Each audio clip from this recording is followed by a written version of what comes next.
Need a horn and a drum roll.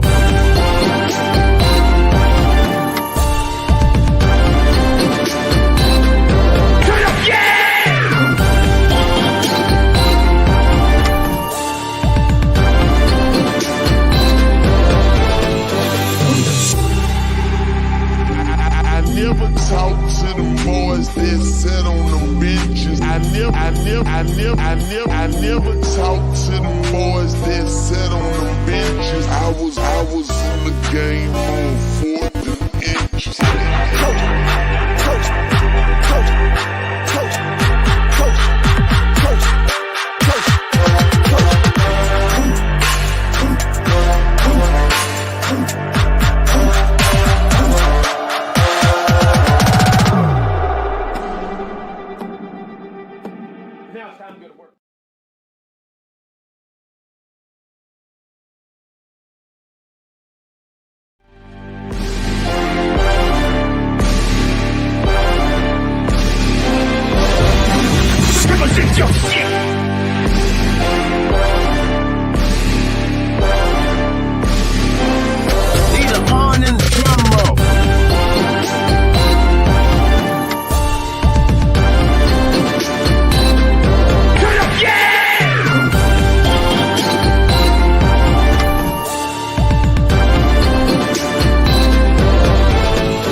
never talk to them boys that sat on them benches. I was in the game on 4th inches.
I never talk to them boys that sat on them benches. I was in the game on 4th inches.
I never talk to them boys that sat on them benches. I was in the game on 4th inches.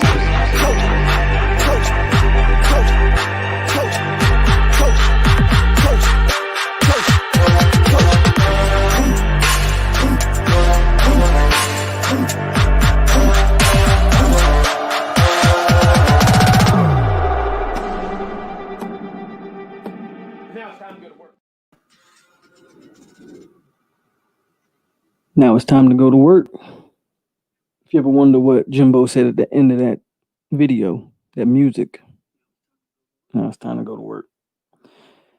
What's going on, everybody? It's your boy, POLK, a.k.a. AloMoney, a.k.a. the Got Damn Truth. You on another episode of The Hangover over here on 863 Seminole TV. And I'm going to just keep it 100 a buck. Tonight is going to be open forum night for me.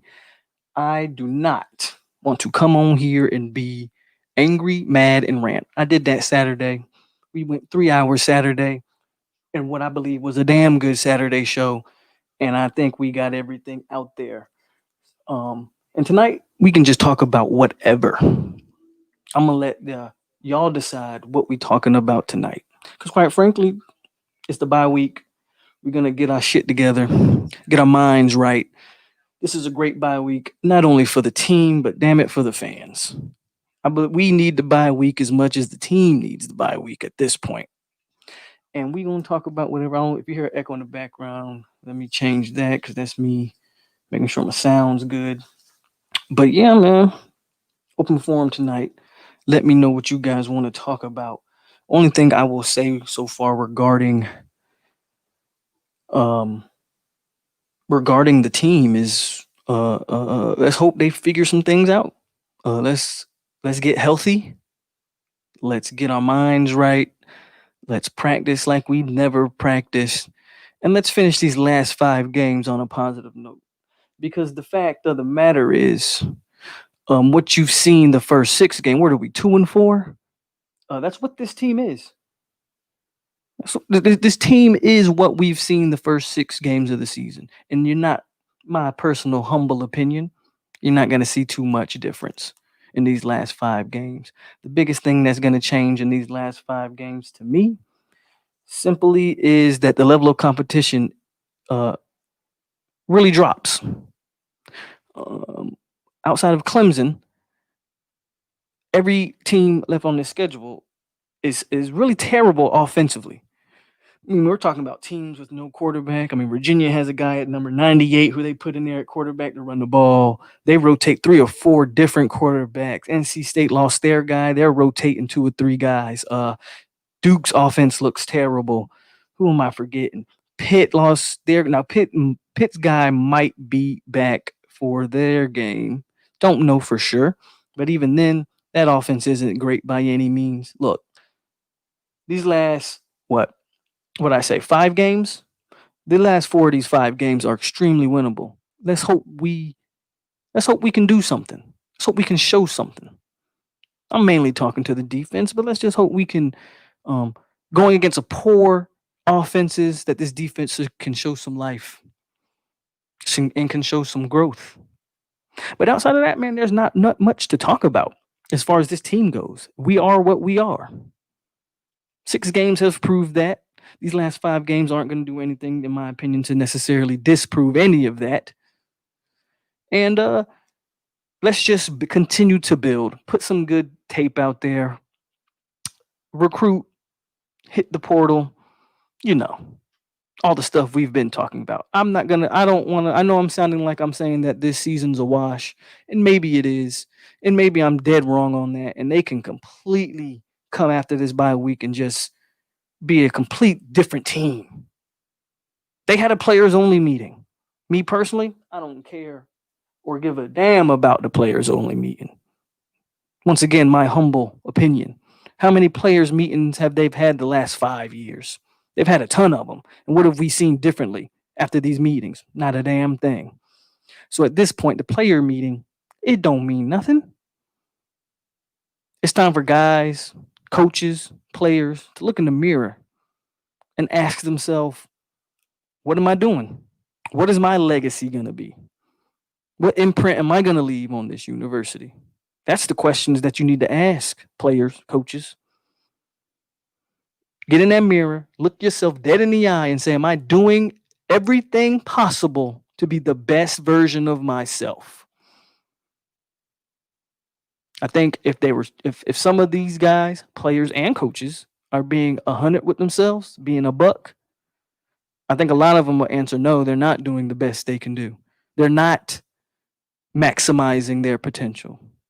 They're not staying the extra hours in the film room. They're not staying extra minutes, 30 minutes to an hour on the practice field, running routes, catching passes. Just me. That's just my opinion. I think some of the guys are. We know some of the guys are. But as a collective unit, are they? We'll find out.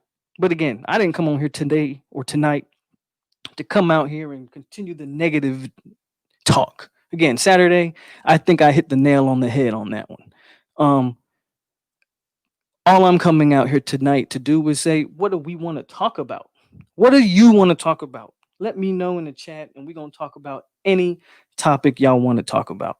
But at this point, FSU is what FSU is. I said earlier on in the year, I believe it was after the Miami game, that this was a 3 to 4 year rebuild. And that's the way I still see it. The North Carolina game was great, but that was literally one great half of football out of how many?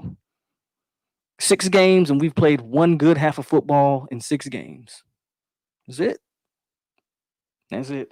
Let me get to the chat. Shout out everybody who in the chat.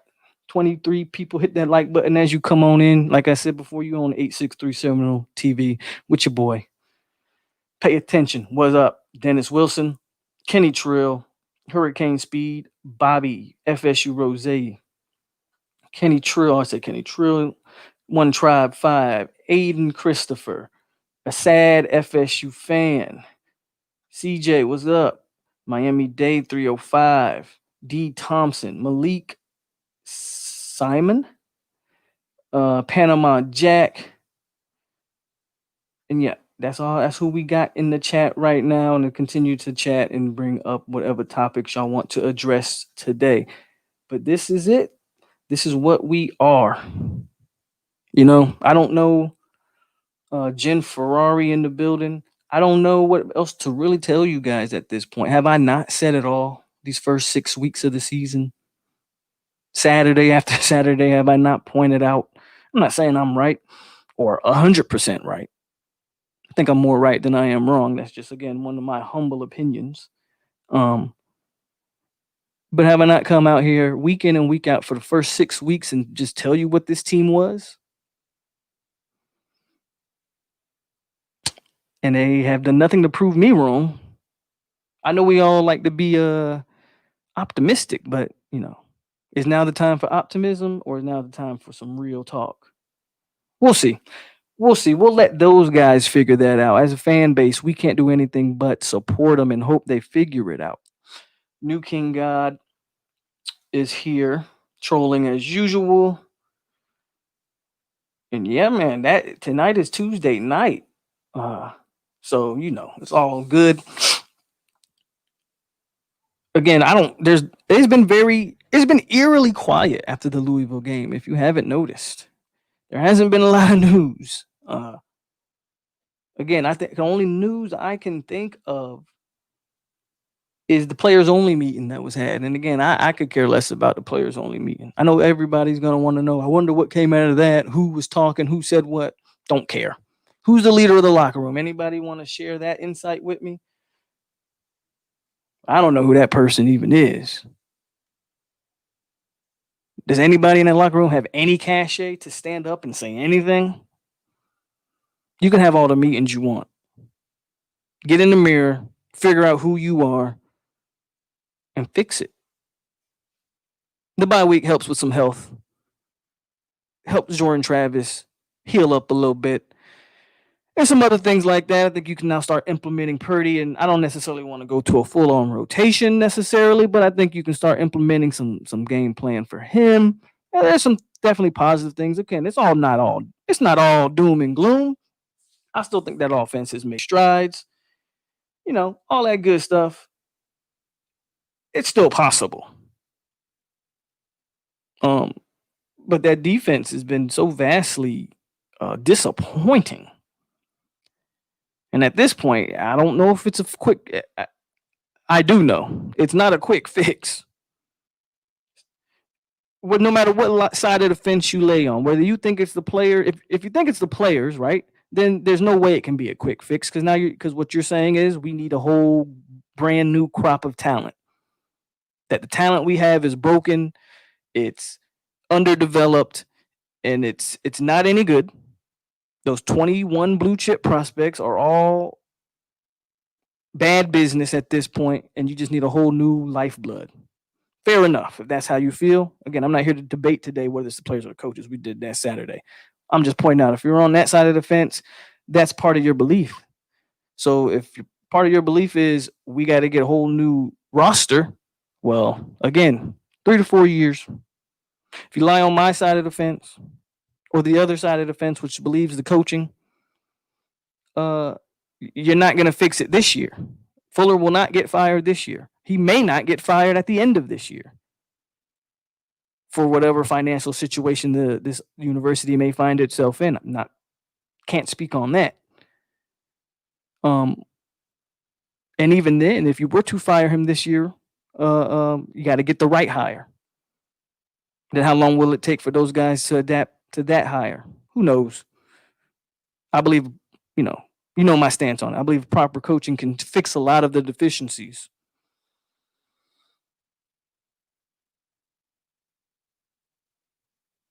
That's just my take on it, though.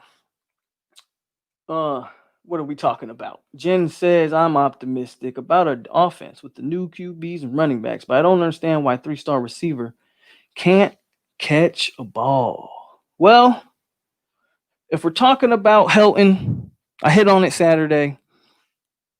Helton had a bad game. And Helton, guys are gonna have bad games. See, the issue when I start talking about that talent on offense, right? The issue with having a guy like having Tamorion Terry not play, having a guy like Helton really be your most consistent receiver, a bad game is gonna happen to anybody. Don't care who you are. Don't care how great you are. Michael Jordan, LeBron James, Tom Brady, hell, Deion Sanders, Jameis Winston. Some of the greatest players have all had bad games. The problem is there's nobody behind a Helton or behind a Terry to step up. We haven't seen one person step up and say, okay, Helton, you having a bad game today. I'm going to pick up the pieces. I'm going to pick up your slack because that's what a team does. You're only as strong as your weakest link. And if your weakest link is struggling, or if your strongest link is struggling and your weakest link can't come in and step up and pick up that slack, well, there you go. That's how much talent you really have.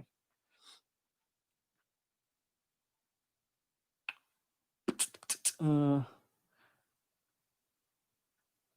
me read some of the. Amari Gaynor is not a senior.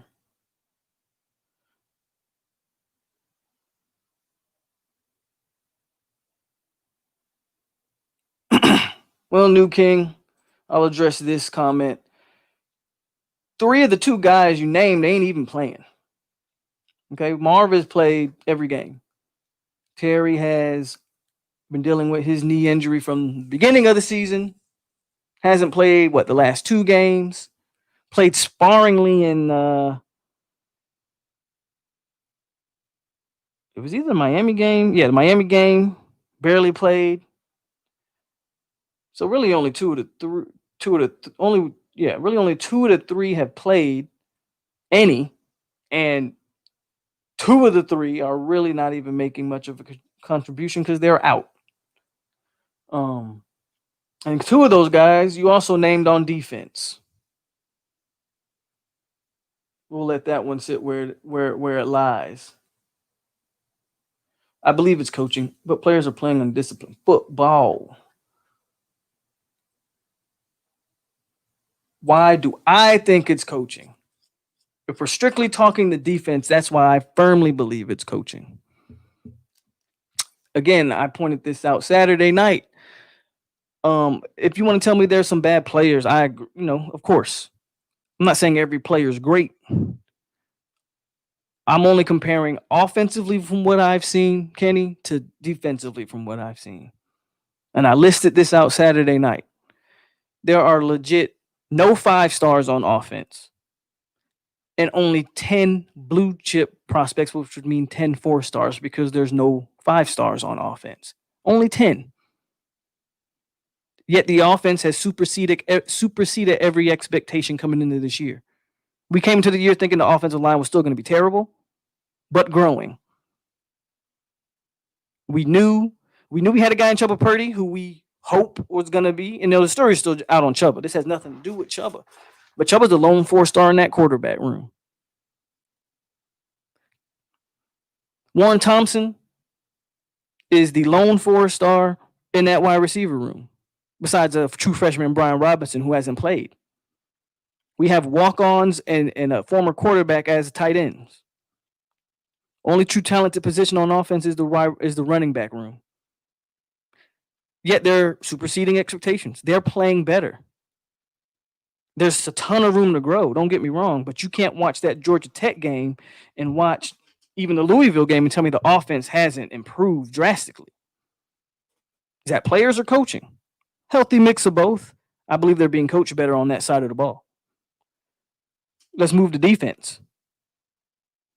In contrast, 10 blue chips, 21 blue chips on defense. And they've regressed at every level.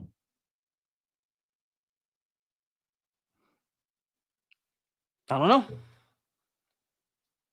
Everyone has a bad game, so that's why I'm not getting on Helton. And Helton actually has a track record of making tough catches and big moments. So again, I know we want to knock Helton a little bit, but I'm not going to do it. Helton had a bad game, but no one picked up the slack. The Ontario Wilsons, the Warren Thompsons,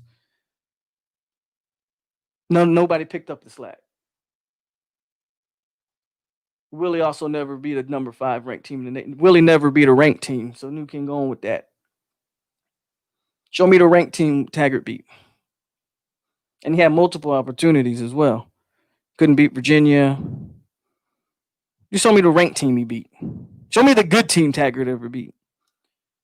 So he's already ahead of Willie in that category.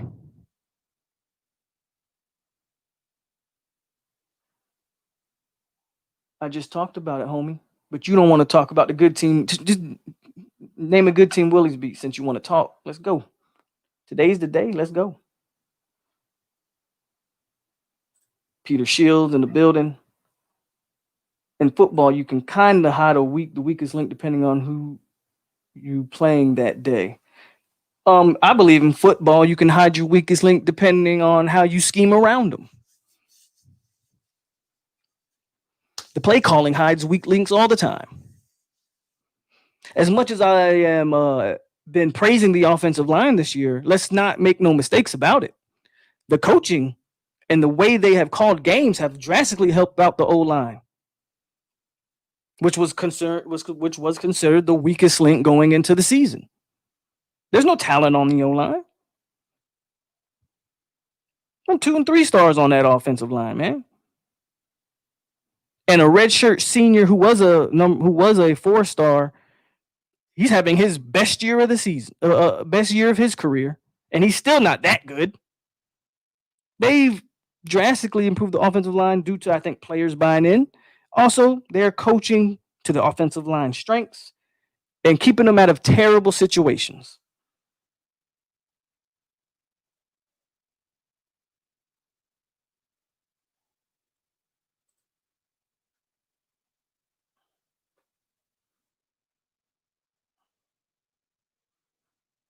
Boston College, NC State, good. FSU struggling. I don't even know where you're going with that one. Polk, what is y'all recruiting classes looking like for 2020? We're top 25. I know that. Even after the Brandon Jennings decommitment, the class doesn't look terrible at all.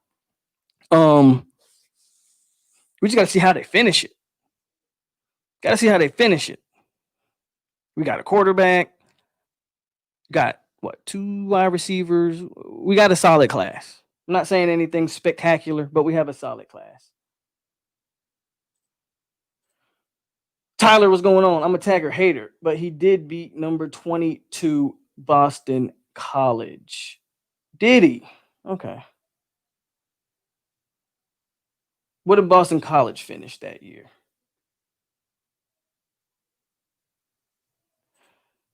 Louisville's defense held us to 16. Would you say they are better coached than us? It seems like it, doesn't it? Are they more? My answer to that question is: are they more talented than us? That's my question to you, Jen. Check recruiting rankings over the last. Let's see. Let's just go 3 years and tell me that they're more talented than us. Now, I think that'll answer your question. Do you believe they're better coached than us? Now, granted, they have a second-year head coach at Louisville, if I'm not mistaken. But yeah,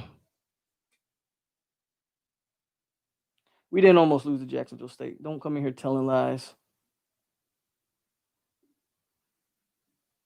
We left tons of points on the board against Louisville, ton of drop TD. Exactly.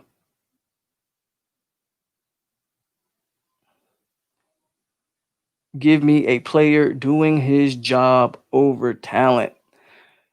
Whose job is it to put the player in position to do his job?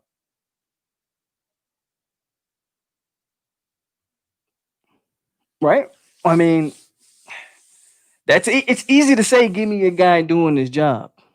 But even if a guy's in position to make plays and he doesn't have the raw athleticism, the speed, the strength to push through a block, to pursue a guy and make a tackle, what good is it going to do? You're still going to get beat.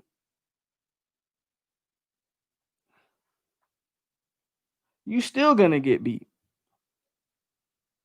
Would you want all the players back next year, or rather go to the portal and recruiting? It depends on what players we're talking about. See, all is the key word in that comment you just typed up there. Would I want all of them back? No. Not at all.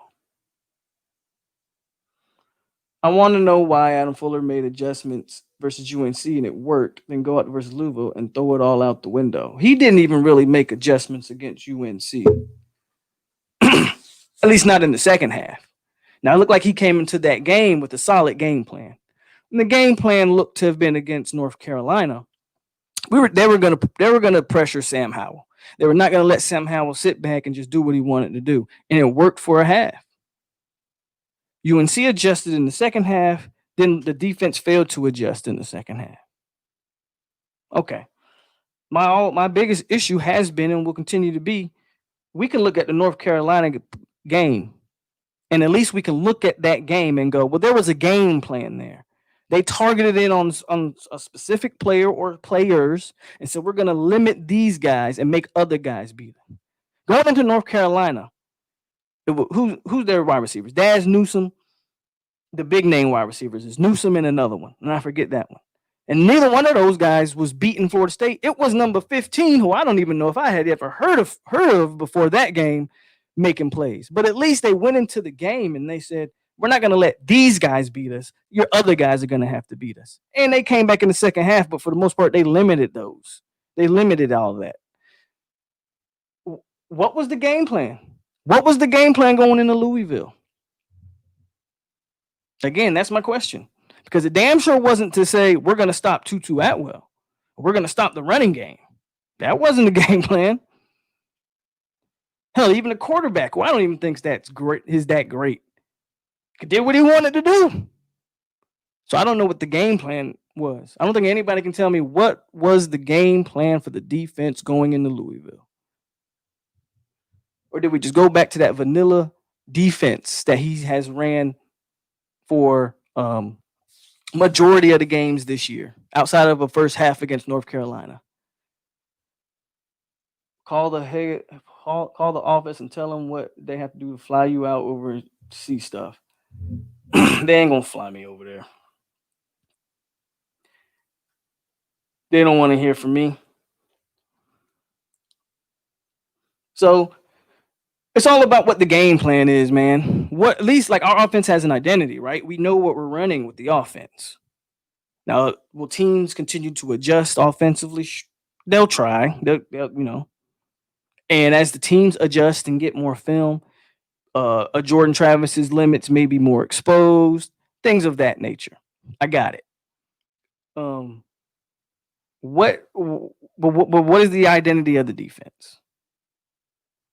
Fuller should have put 8 in the box against Louisville and make Tutu Atwell beat him. Tutu did beat him. See, that's the problem, Panama, I have with that game, is that Tutu was running free in the secondary. It's not, I'm a believer in, like, playmakers are going to make plays. Sometimes good offense just beats good defense. I can accept that. I can accept Tutu Atwell being covered, making a tough catch, juking guys, making guys miss. I have no problem with that. No problem with it. If guys are in position, if guys just are getting beat, got no problem with it. What I have a problem with is a guy running completely free in the secondary, and nobody looks like they even were aware pre-snap before he was even lined up at. But then when we get into the coaching aspect of it, right, I have a problem with matching a safety on a guy like Tutu Atwell. There is not a defensive mind in America, I don't care what anybody says, that's going to tell me it's ever a good idea to match a safety on a receiver like Tutu Atwell. Show me an NFL defensive coordinator that's any good that would ever match their safety on Tyreek Hill. Tutu Atwell is very similar to Tyreek Hill. Small and quick. Small, super fast. And what defense would you ever match? I don't care how good your safeties is. I don't care if it's,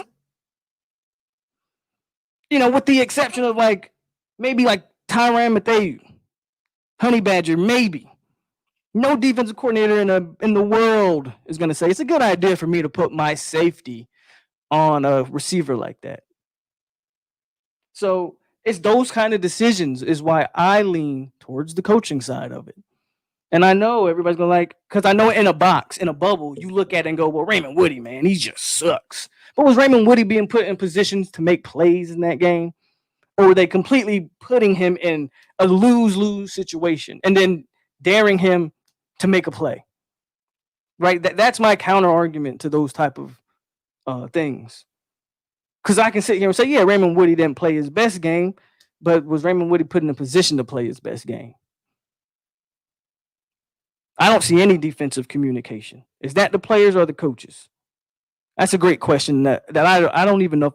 When it comes to communication, that's a great question. I don't even know if I have the answer for. I believe communication should come naturally on a defense. Somebody on the defense, it's normally a linebacker, should be the one pointing out offensive assignments, offensive looks. Oh, they're forming up like this.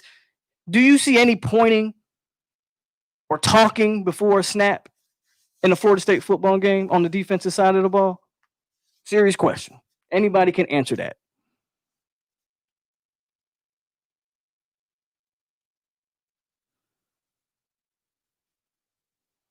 Versus UNC defense seems simpler. Players knew their jobs, and how does it go from that to a complete debacle the next week?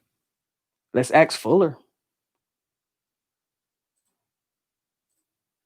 See, Malik Simmons said Tyrann Mathieu. And that's the only safety you would probably want to match on a Tyreek Hill. And even then, you're probably gonna have some help over there. Maybe for a couple plays, you'll throw Mathieu on the Tyreek Hill if you have to. But normally, that you're not game planning and saying for the whole game, Mathieu is going to cover Tyreek Hill, because it's not going to work. It's not going to work. It is simple to take out the two best player and make a third or fourth guy beat you. Well, that's what they did. That's what they did in North Carolina. They said we're not going to let their best guys beat us and try to make some of these other guys beat us. And some of the North Carolina guys actually stepped up, made plays. Derwin, I don't know. That's not Derwin's game, is deep in coverage on a guy like Tyreek Hill. I disagree there. I disagree with that. I don't think Woody was in a position to make plays. If you want to say he was put in a position to make plays because he got his hand on a ball that maybe he could have interception, you can make that argument. But again, is that Raymond Woody's strong suit, right? It's not about, oh, he was there to make a play and didn't make it. I mean, it's some of that, right? You want to say, if you get your hands on the ball, man, you got to pick it. I completely understand it. Is that his strength, right? That's like lining up, that'd be like lining up Ezekiel Elliott out wide and lining him up out wide every play and asking him to catch passes. Can he do it? Yeah. Zeke's going to catch a few passes, but what is Zeke's strength? That's all I'm saying. Put guys in a position to their strengths. Don't put them in a position that's foreign to them and then get mad at them when they can't make the play.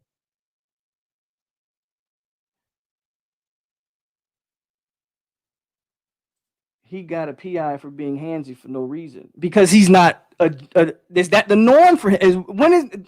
I almost guarantee you when I'm not at practices, and I ain't even finished reading this comment.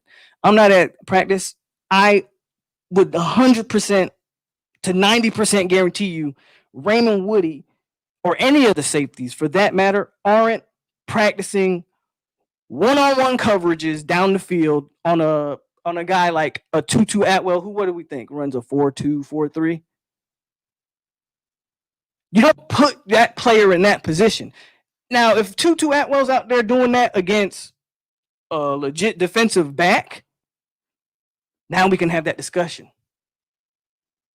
But I'm not willing to sit here and tell you that Raymond Woody's trash because he got handsy, because a safety is usually never in those positions. Very rarely. It looks to me like Raymond Woody doesn't know how to play like that. Now, if that's on Raymond Woody, so be it. Or is that on the way he's being coached? I don't know. We got to figure I guess we got to figure that. But Jalen is not a safety, is my point. Of course, Jalen Ramsey, any top corner you would throw on a Tyreek Hill, you would throw Stephen Gilmore, Jalen Ramsey. I got you there. No lies are told when you say that. No lies. But Jalen's not a safety. Again, you can't name another safety. Malik only named two. One I agree with, one not so much. And Derwin's an FSU player, and I still don't think you put Derwin on an island with a speedy receiver like that. I'd be more adept to matching a Derwin up to one of the top tight ends in the nation in the National Football League, not a guy like a Tyreek Hill. You feel me? He played safety at Florida State, not in the league. What's up, Pat? I'm a Cowboy fan. Zeke has no strength. Well, yeah, I know the Cowboys as a whole is struggling. So maybe Zeke wasn't the best example, but my point still stands. Hell, Dalvin, any running back for that matter. Do you really want to split them wide and have them and target them 10 times a game? Or do you want to put them in the backfield and do what they're naturally capable of doing? Any running back. We can throw any running back out there. You know? That's all I'm saying. I think we do understand. I hope we understand that, there are positions for a reason, and that guys are playing their certain positions for their skill set. If Zeke was a great receiver, he would have been a wide receiver, but he's not. He's a running back.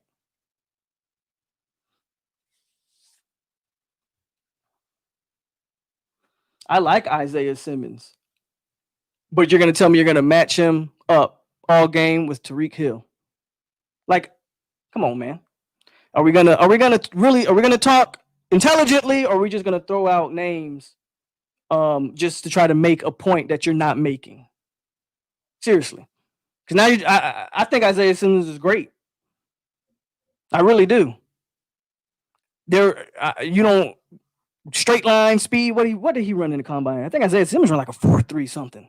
Beast. At his size, he's a monster. Name me a defensive coordinator that's going to match him up on Tyreek Hill one-on-one. Because even if he has straight line speeds, does he have the agility to cover Tyreek Hill in space? No. I get you, bro. You just make me laugh with the Zeke thing. I know, because the Cowboys suck. But so I'm not really big on the NFL like that, but I do root for the Bucs. And the Bucs are looking pretty good. Tom Brady's doing his thing. So I would go with the Buccaneers. But honestly, when it comes to the NFL, I really like. I just follow Florida State players, believe it or not. So I'll root for the Vikings just to see Dalvin go off.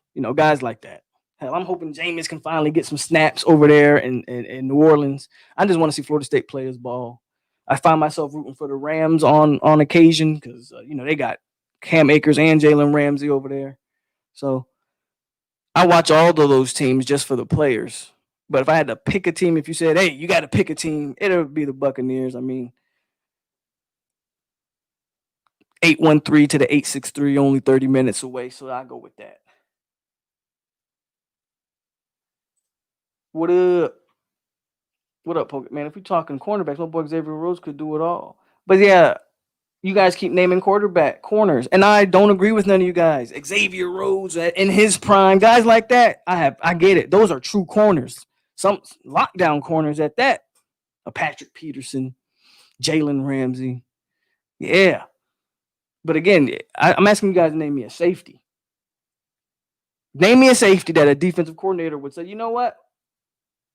I'm going to line this guy up on this wide receiver. Not of that caliber. Cromartie was cutting up again. Oh, yeah. But I like how you bring this up, Jay Play, so I'm gonna go off of this right quick. The problem, why Crow is doing what he's doing is because these players need to get off of social media. That's the truth. These players need to get off of social media. See, these players were very quick to tweet to Cromartie after they beat North Carolina. You ain't accomplished nothing, and you're so quick to go back and forth on the Twitter and an Instagram and argue with former players who just want to see you play better and step up. Now, Crow has also always called out Adam Fuller's defense. He said that defense is trash. But again, that's Crow. That's Crow's opinion. The reason to play him and the players go at it is because you tweet at Crow for calling you guys out, and then you come out and you put it on this type of performance, and now you're silent. Those guys that were tweeting them against North Carolina ain't had no tweets for him this week. So, hey, what's going on? You said Ed Reed. Even Ed Reed, in my opinion, Ed Reed's strength was sitting back and breaking on balls, not lying back in one-on-one coverage. You want Ed Reed as playing that center fielder is what you want. Because when Ed Reed gets his hand on the ball, he's taking that thing to the crib. Ed Reed did most of his damage in that type of way. Playing true safety, not lining up one-on-one. Needed Hamza. Hamza, I believe Nasruddin would have mad. To me, Nasruddin, and you can see it this year over last year, right? I believe Nasruddin, when you talk about masking, he masks up a lot of the deficiencies that our linebackers have. He's able to clean up plays that our linebackers miss because he's sideline to sideline, speed, hits hard, tackles well. And he's able to mask the linebacker play. He's almost an extra linebacker down in the box.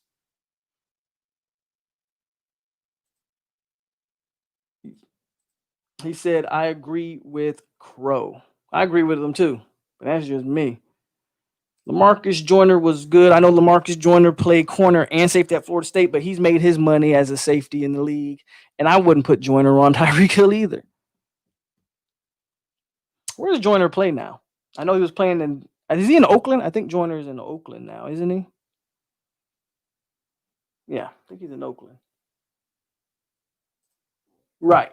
That's my point.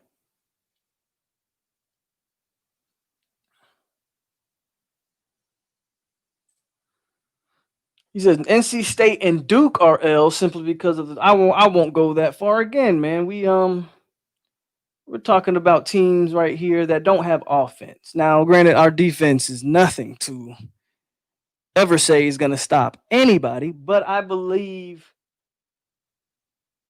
those should look. If you come out, if that's the case, then you're talking how many wins? Seriously, how many wins this season? I'm not saying we're going to win every game except Clemson because part of me doesn't believe that. Part of me wants to believe it because a part of me believes that these offenses are really bad that we have coming up. That we're really not playing any good offenses coming up. That these offenses coming up, they don't have really any electric players on offense that I can think of. And they're on all those teams QBs play is atrocious from injury or whatever. I mean, weather can't weather. I've never given an excuse to weather. Nah, again, I don't. Just because you're cold, hell, if you ever played in the weather, once you get going, you don't even feel it. Once your blood is flowing and your adrenaline's pumping, it don't even feel cold no more. And it ain't gonna be that cold in North Carolina. It'll get cold, 30, 40, but it ain't gonna get that cold to where your adrenaline ain't gonna have you heated up. So don't quite agree with the weather thing. Can't if you're gonna use the weather as an excuse, then damn it, don't even show up. I just went back and watched the play again. If you're an FSU safety and you can't make that play, I don't know how you are here. He was in great position and got handsy for no reason. Could have had a pick. The only play I remember Woody having a pick on was the okay. I believe he was double covered. I believe the quarterback threw the ball in double coverage, and Woody had his hands like that, and a receiver got in there. If you're talking about the play, I believe you're talking about where the kid was beat and he was doing this shit to try to. I don't believe Raymond Woody III is being taught to play the ball like that.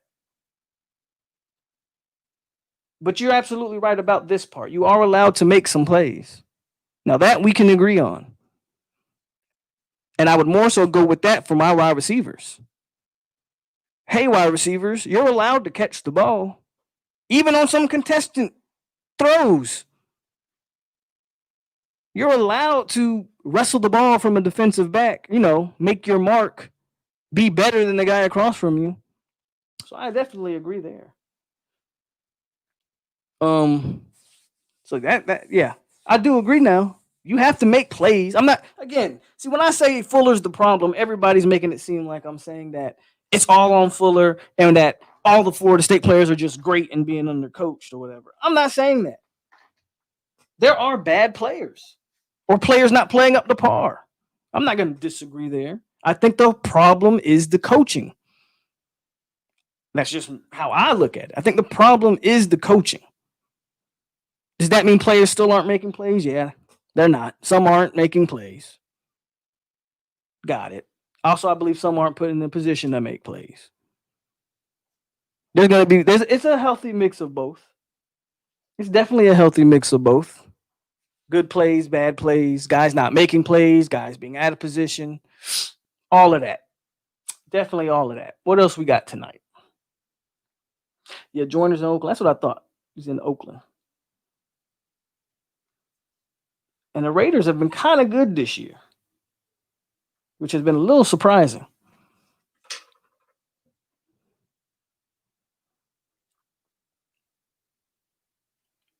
Who's out of position to you? Well, the same players I've been saying are out of position. I still think Woodbay's out of position. I know everybody likes to trash Woodbay, but if you watch Woodbay and you obviously see that Woodbay can't really play in space like that, just seems slow. And to keep him back there at safety, I don't know how he's benefiting a defense playing that way. I've been saying it really the entire year. You move Woodbay to Gainer spot and you move Gainer down to end and put his hand in the dirt and let him rush the passer. So those are two players off the bat, I'll tell you, that are playing out of position. I think our problem is I don't know who that other safety can be. I like again, they made the transition with they made the move at linebacker, but that comes with youth, so you're gonna have bad plays there. But the main two players off the top are really those two guys. And a part of me believes Marv. I'm watching Marv look completely different from last year, and a part of me believes Marv maybe should be playing more. So not so much like nose tackle and maybe 5 tech. Looking at Marv maybe being a better 5 tech than a 3 tech or 0 gap guy. So that, all of that stuff to me just kind of accumulates into a bad defense. Our wideouts are weak. Again, I made that point on Saturday too. That why like nobody stepped up in the wide receiver room. Nobody.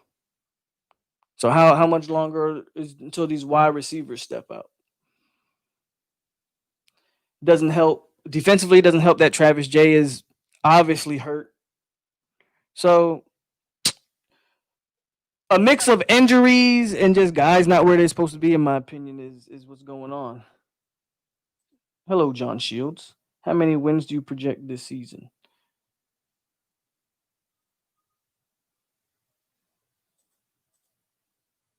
Florida Gators Nation said it. You got him at linebacker, and they're not even. Now, if you were going to use Amari Gainer at linebacker, but move him in the middle of the defense, maybe, like give Amari Gainer Emmett Rice's spot and have him play alongside of Steven Dix, I'd be interested. I'm not saying that's a great fit for him either, but I'd be interested to see how that would look. What they're doing with Gainer right now is they're playing him. They're using him in zone 90% of the time. They got him playing like an outside linebacker hybrid, and he's not rushing the passer. He's not playing man on anybody. He's just sort of freelancing in the middle or the edge of the defense. You're not even utilizing his talents. I think anybody would tell you the kid he could be a speed rusher off the edge for you. You talk to all of these other schools, fan bases or whatever. The one guy they always bring up is Amari Gainer. Why is that? Why does everybody see the talent in Amari Gainer, but for some reason our coaching staff doesn't? Why does everybody in the country say, oh man, they should be using Amari Gainer to rush the passer, but for some reason our staff doesn't? Is that still the players? Or is our staff just not seeing something there? Or maybe they see something in him that we don't see. I don't know, man. I don't believe Woodbay is where he should be at. I believe Woodbay should be where Gainer's at. Closer to the line of scrimmage. Making plays. So you think Woodbay should be our because right now Woodbay is playing safety. You think Woodbay should be our free safety / strong safety? See, when you have these conversations, then these are where we're just going to have to agree to disagree. Woodbay had that knee injury, and he's not the same player. He's obviously lost a step or two. So if a guy isn't fast, why should he be playing the back end of the defense? Where Woodbay at 220 some odd pounds could be playing closer to the line of scrimmage, where I've actually seen him make plays. Go watch the North Carolina game where he hits the guy and makes the guy drop a pass. You can go watch a lot of these games where Woodbay is making big tackles in space. I think Woodbay's a much more solid tackler in space than some of our linebackers.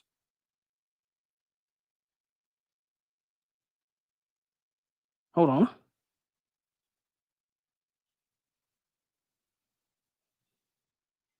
So, and even if you think, let's say you do think he is in his right position. At this point, what does it hurt to change things up and try guys in different spots? Because it's not working how it's being right now isn't working. So if it's not working why not try different things? Well, until we get Travis J back healthy, we don't have another safety that can play in the box. Only Ham and Woodbay can. I don't know. Part of me wants to see, because the way the defense is supposed to be played, it's supposed to be played with an extra DB on the field most times anyway, even though they're turning that DB into a linebacker. So again, why not put Ronaldo Green and Travis J back there at safety? Again, we've got some injuries at that safety position too. And put Woodbay in that Gainer spot, which is a safety linebacker hybrid anyway. Gainer's spot is a safety linebacker hybrid, which is why Gainer's out of position. So why not drop Woodbay there, which is still technically an extra safety in the box and give me 2 more kind of ball hawks back in the secondary, back at the back end of the defense. Those are things I think that you can test out. You can try to do, but we haven't seen any of that.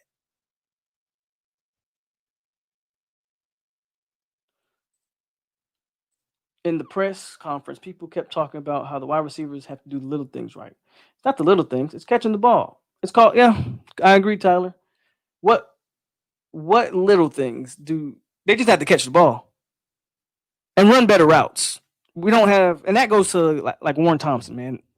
Warren Thompson can be the best athlete on the field, some people say, but the guy doesn't know what routes to run. And then when he gets his hands on the ball, for whatever reason, he can't catch them.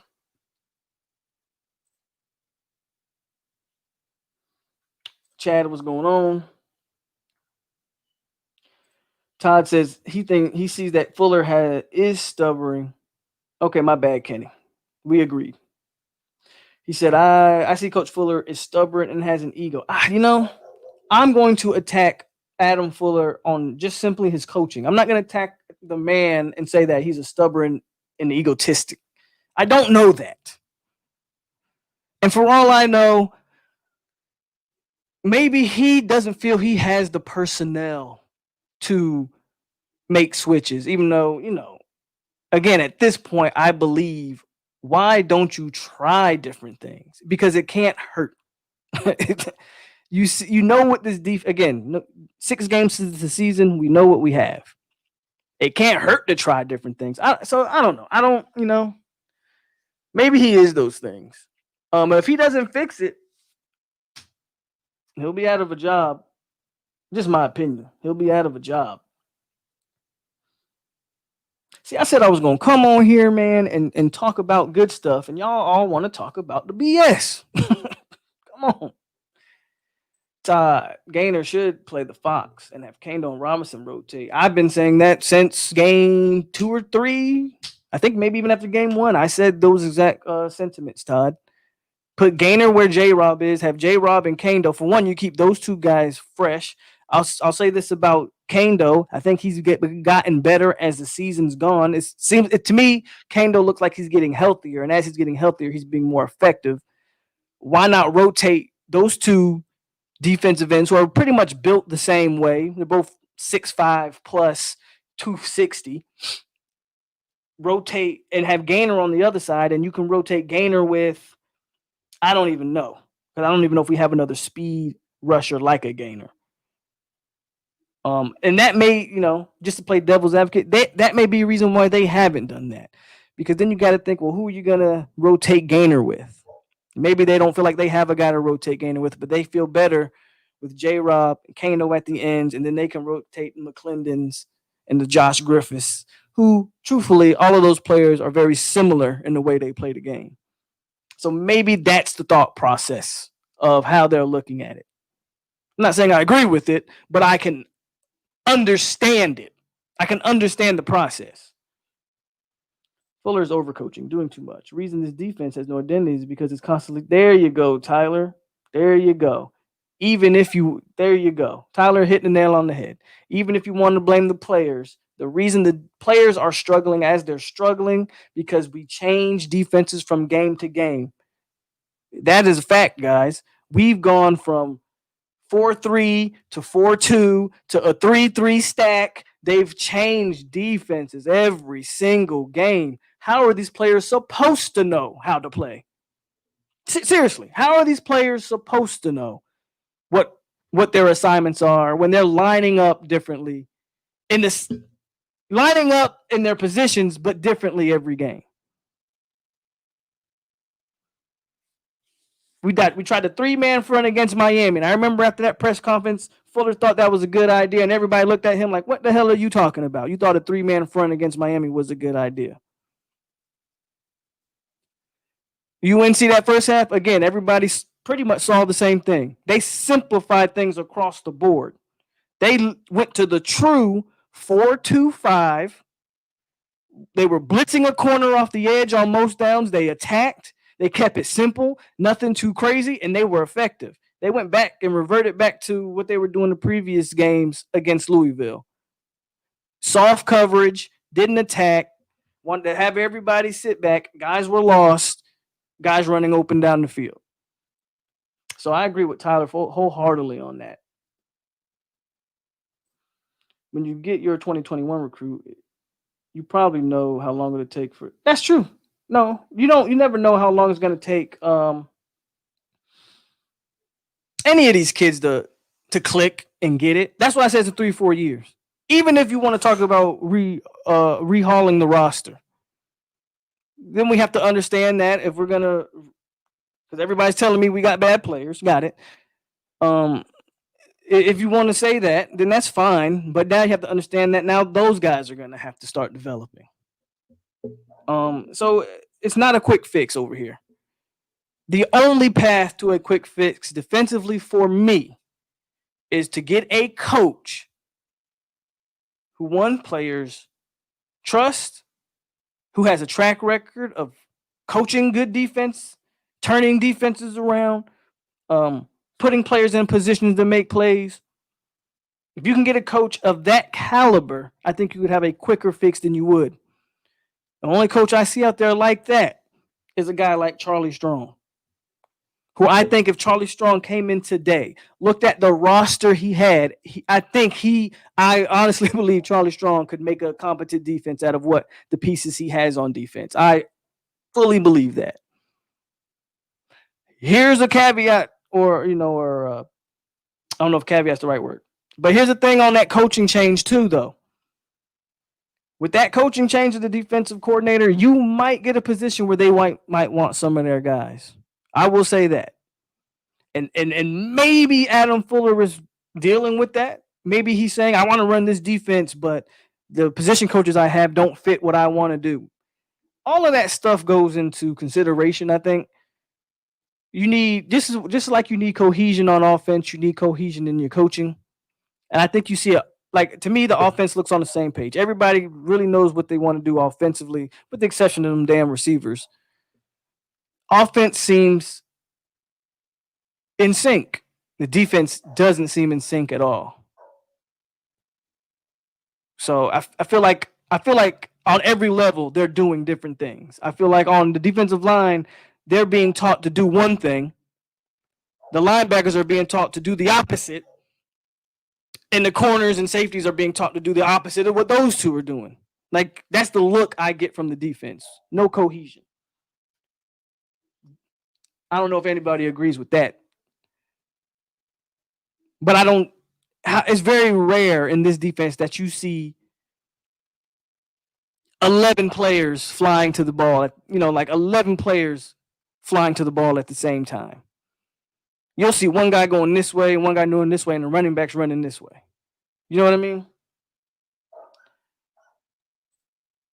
Chad says facts. I thought we had this 4-star Brendan Gant back in the 2019 class. Gant has been playing. Gant's been playing, man. Playing a lot this year. We should have known defense was going to be too much when they started talking about dropping DNs. And I hate that with the passion. That's another thing. There we go, Tyler again with another point, nail on the head.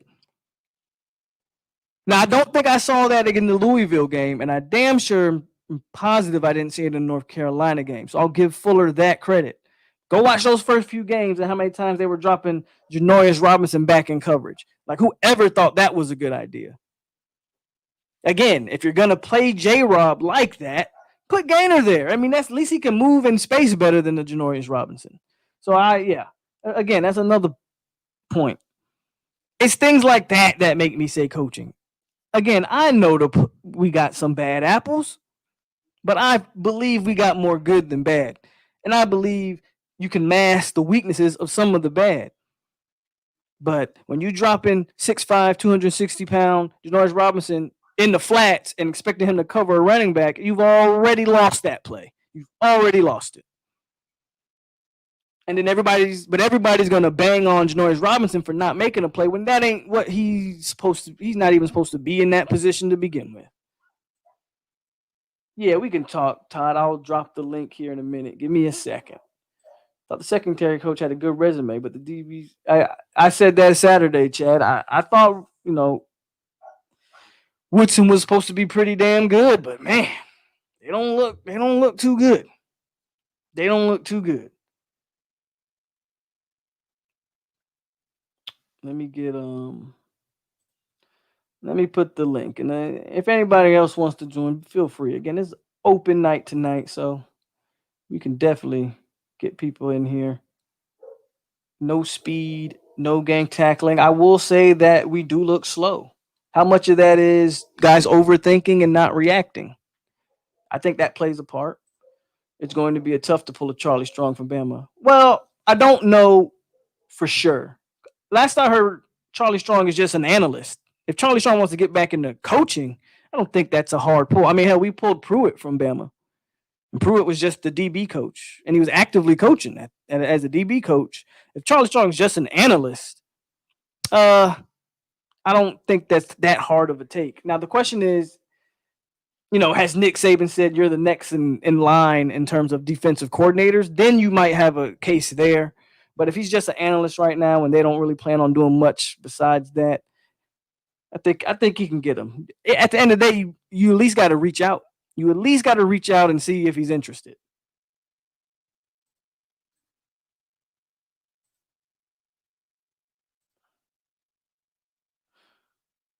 Part of it is everybody wants to make a play, but at some point, right, that's true too. Everybody's so desperate to make a play that they don't realize if you just do your job,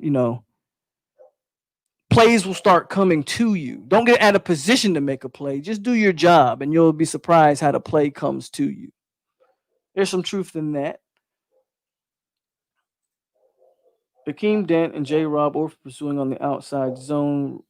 That was definitely so. Yeah, that particular play.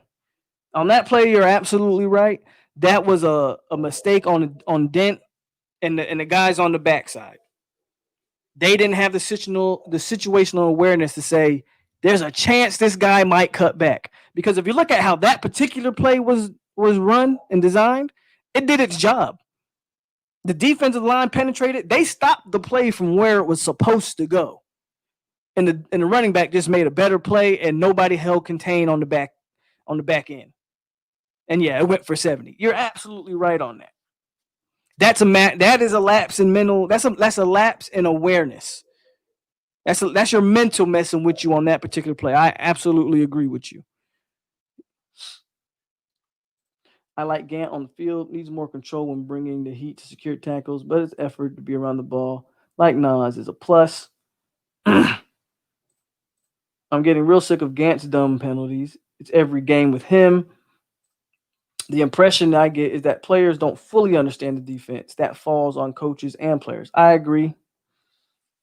I don't think, again, I think you're right too.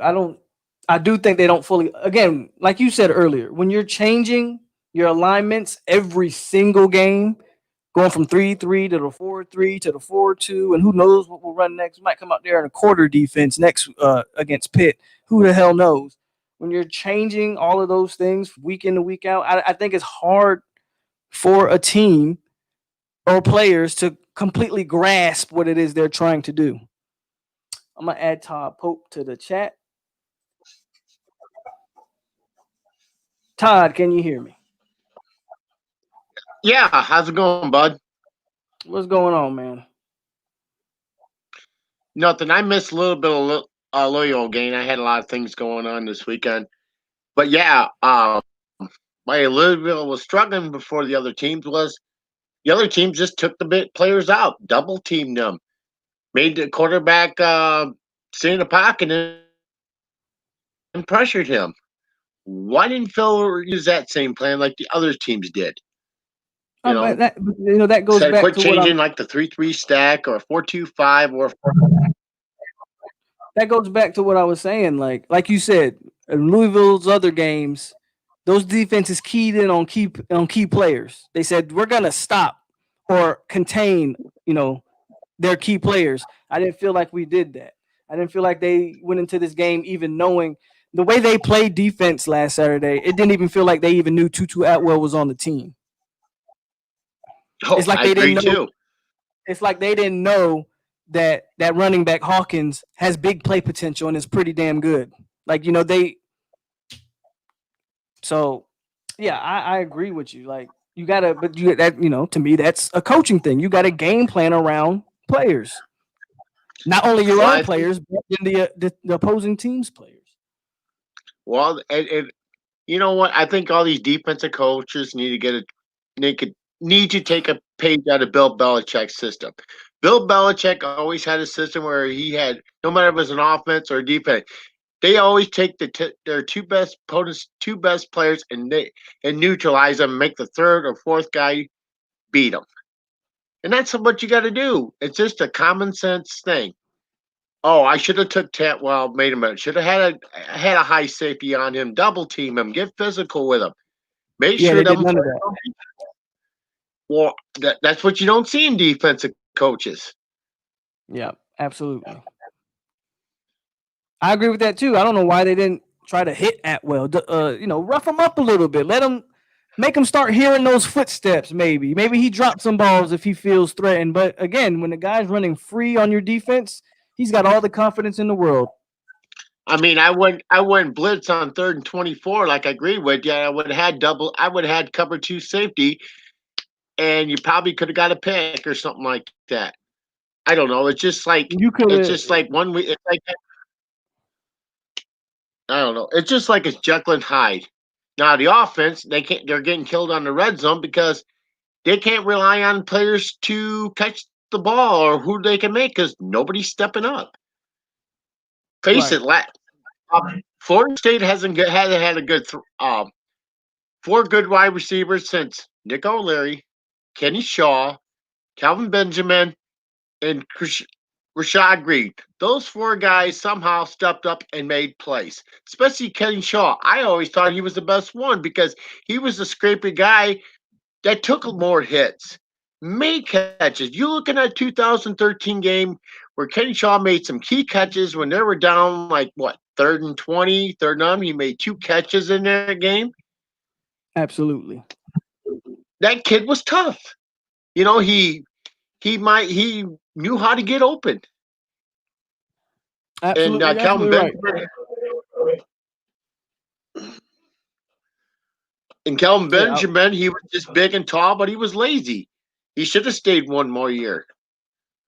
But you don't see that. You don't see those 4 like Nick O'Leary. That was about the best tight end Florida State ever had. And plus, all the great off Florida State teams never used the tight end. There was times the tight end was open in a lot of games, and they never lose. Like in the '90s, in 1999 too, because they had Peter Warwick, Ron Dugans. Coles was good. He got kicked off the team, but I don't yeah. know. No, you're right. They don't have a receiver right now that, uh, like you said, like a Kenny Shaw. I completely agree with that. Like you go back and watch that 2013 team. KB was the physical freak. I thought Rashard Green was the best of the bunch because he always made timely catches as well. But Kenny Shaw was the unsung hero of the wide receiving core because, like you said, you needed a big 3rd down conversion. Everybody was going to key on the 6'5" guy or the Rashard Green, who was more higher profile. But Kenny Shaw was sneaky good in the slot, would find the open in the zone or whatever, open in the coverage, and he was sure-handed. Kenny Shaw would catch any and everything. I can't even remember any times Kenny Shaw would drop a ball. Only time he messed up in that Pittsburgh game where he ran out of bounds. That was a night when Winston had a hell of a game. But The first game, yeah, I know talking about. yeah. So yeah, that's what Florida State's lacking is you need a solid 4 guys who you can rely on, and they don't have it. Thompson's been a bust this year, but I don't know, definitely. man. Definitely. But I don't know. It's just like it's just like the coaches. They're putting their square peg in a round hole, and not using any common sense things. Like, hey, find something's gonna win. If you got weak DBs, blitz them. That way, hey, maybe they can get a chance quarterback if they can't cover.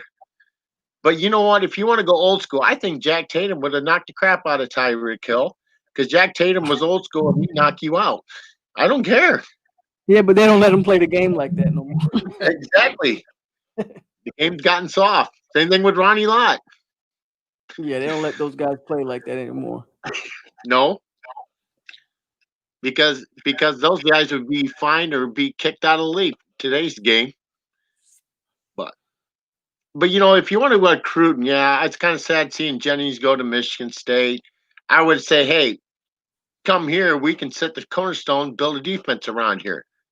But I don't know. It's like I studied for many years. When Bowden had teams in the '90s, he went out all over and got players what he wanted. No matter if he got them from Louisiana, Maryland, California, and that's what these great teams are doing right now. They're getting the talent, East Coast, West Coast, North and South, and that's why Ohio State, Clemson, and Alabama are your top three because they're recruiting nationwide and getting the best players. You got to start winning nationwide. We keep losing these prime time games. I mean, that's why I think the North Carolina game, I believe it gave us a little bit of breathing room. Now, I didn't expect us to let Louisville hang 48 on us. So, that's that. But I still think as a recruit, you can look at it and go, okay, I see the improvement. I see the strides they're making. Let's go from there. So, look, it's not going to be easy. What do you think? You think what would you do if you were a coach? What would you do? If I was a coach, I would put Gaynor as that Fox player because you need a hybrid like a slash outside linebacker or defensive end, and like Robinson and Kano, they're weak side defensive ends. They got the size to heat to put heat on the quarterback. Right now, it's the linebackers because they're getting out pursuit. And like I said, well, how did you look at like Louisville and Notre Dame? The counter plays they can't stop because they're just getting out position and getting out muscled and playing. Just Yeah, they definitely over pursuing on those counter plays. That makes me wonder: are they practicing that? Like how no. many times does the team have to run a counter play on you for you to adjust to it or understand that it? It's things like that. That's why I just sit here and I'm as baffled as you guys are. I just don't know. I don't know that. I don't have the answers. And like Cam McDonald, he's not stepping up this year as a tight end. I thought he'd be a guy that could be this way, but he's not doing it. I don't know. It's just like the red zone. They just don't trust anybody to make plays. And I don't see them running the screenplay anymore. It's like, why? I'm not a big fan of the screen. I am more of a fan of the quick bubble screen, if that makes sense. I think with this offensive line, the screenplay may take too long to develop. But I felt like in the Louisville game offensively, and Norvell kind of addressed this on his interview today. Or Kenny Dillingham, I believe, addressed it, not Norvell. Kenny Dillingham addressed it today. They kind of went away with what they had been doing with Jordan Travis because he was banged up and they didn't want him really taking any hits in that game. No. And one of the things that makes him special is his ability to keep a ball and take it 50 yards, right? And what we had seen before the Louisville game was that, again, I keep telling you guys, that triple option where he can keep it, he can give it, or even when he keeps it and starts running to the outside, he always has that receiver in that bubble there that he can pitch it out to, and that guy can get yards. We didn't see that play a lot in the Louisville game, and I think it's because they were trying to limit the hits on Travis. So that's why I think the bye week's critical. I think we can get guys healthy, and hopefully they can go back to what's working. I agree too. Like I said, you got Pitt has been struggling. Clemson, you would not expect to win because Clemson is just above everybody else in the ACC. They're the top three teams in the country. They're just ahead of everybody. And even with that, I believe if you come in there with the belief you can play. Like I understand how good Clemson is. I'm not gonna sit here and say they're not great, but I just saw Syracuse keep it close for 3 quarters. A same Syracuse team that lost to a non-Division One team called Liberty. Yeah, I saw that. I saw the highlights too. So how the hell, which I know is going to happen. I know we're going to go out there and get 50 put on us. I know it. But how the hell can Syracuse do that and this team not do it? And you tell me it's all on the players, and there's no damn way Syracuse has. Syracuse would die to have some of the players that we have on this roster. Oh, I agree. I think the problem is Clemson came in that game flat. You look at Indiana beating Penn State this last week. You know, it's like there's a lot of surprising this year. A lot of teams in the top 10 or in the top top 10 are getting beaten every week. You know, it's like Indiana beat Penn State by a 2-point conversion. Yeah, they did. Yeah, it's like, are these teams looking good? You know, I don't know. It this year is just kind of crazy. Who would have thought Mississippi State throw the ball 770 yards against the defending champions LSU, but LSU is going to be strong because the problem is with this top four, you got 3 solid ones, and the fourth one's a wild card. You don't know who the fourth one's going to be. I agree. It's probably going to be Ohio State. No, Ohio State's in the top 3. You got Clemson, Alabama, Ohio State, and the fourth one you don't know, and it's always been that way since they used. I was thinking Georgia, but you're right. Well, Georgia will probably be in there. I mean, I know Georgia lost to Alabama, but quite honestly, I mean that's Alabama. Kirby Smart, none of Nick Saban's assistants ever beat him. But no. I think you would probably still take Georgia over most of the other teams in the country, though, if we're being honest. I kind of agree too. Like Notre Dame can't be the none because Notre Dame's playing the ACC and they're going to play Clemson here down the road here shortly. I wouldn't pick Notre Dame against Georgia anyway. Like, no, any team not named Bama and Clemson, I would probably even give Georgia a good shot against Ohio State too. That's just me though. Well, the problem is Georgia. They're having problems with the quarterback situation. Yeah, they have offensive problems. But Ohio State, they kind of just because to me, the Big Ten is not that strong of a conference. I think they get a lot of overrated teams year in and year out.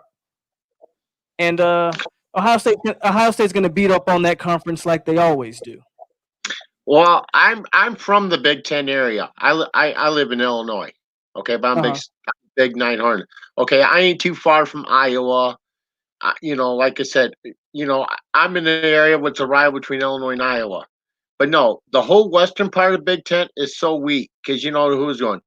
The eastern side is different because you got Michigan, Michigan State, Ohio State, and here on the west side you got nobody dominating because hell, Nebraska's down this year. It's kind of sad when you see a powerhouse team like Nebraska. You thought, hey, they're going to come over here and do some damage, and they're not. Same thing with Penn State. They came in the Big Ten. They're not like they used to be. Yeah, Nebraska. It's just like Ohio State's ahead of everybody. Yeah, Nebraska's been down for a long time. Exactly. Is Wisconsin on the west side of the Big Ten? Yes, it is. But so that's the only decent team. Pretty much. But Minnesota ain't too bad either. But they had pretty much. I thought Minnesota was going to upset Michigan, and that game actually surprised me. Michigan dominated that game. Oh, their defense played lights out. But the next week, you'll see Michigan just struggle. Absolutely. Yeah, you're right. And like I said, I ain't too far from Madison. I'm only like an hour from Madison. I mean, I'm in the northwest corner of Illinois. I mean, I'm in between these teams like Iowa, Wisconsin, Notre Dame. I'm in the heart of all these teams. Yeah, these teams are giving me a hard time because I'm a Florida State fan. And okay, what's Wisconsin done? We killed you in the Jam I was about to say they can give you a hard time all you want, but unless your name is Ohio State, none of those teams have ever won. When's the last time any of those teams won a national championship in recent memory? Never. Exactly. So, but they give me respect about that. They can't give you no hard time unless your name's Ohio State. Yeah. Well, I'll let you get back to your business. Thanks for talking to you. Always, Todd, man. Anytime.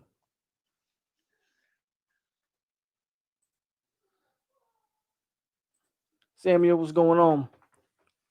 But yeah, hit that like button if you're still in here. You on 863 Seminole TV, and this is your boy POLK. And we are on the Hangover on a Tuesday night. This was supposed to, well, it still is. Don't get me wrong. This was an open forum, and we were supposed to talk about anything. I was hoping people were going to come in here and want to talk about some good stuff, some happy stuff, like I don't know, music or something. But everybody wants to talk about the state of this football team, which I don't blame you. So here we are. Chuba looked really promising. I agree, Tyler. We can.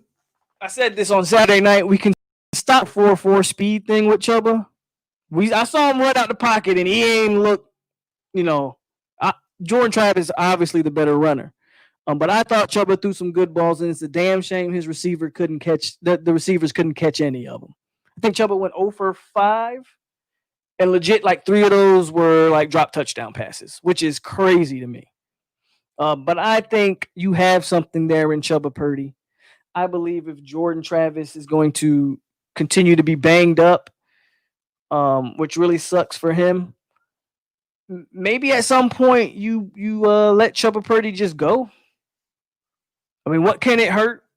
This year doesn't count towards eligibility. This would be a good time to get him adjusted to the speed of the game. And then, coming in the next season, he's really competing for that job, which I think he's going to compete for that job anyway,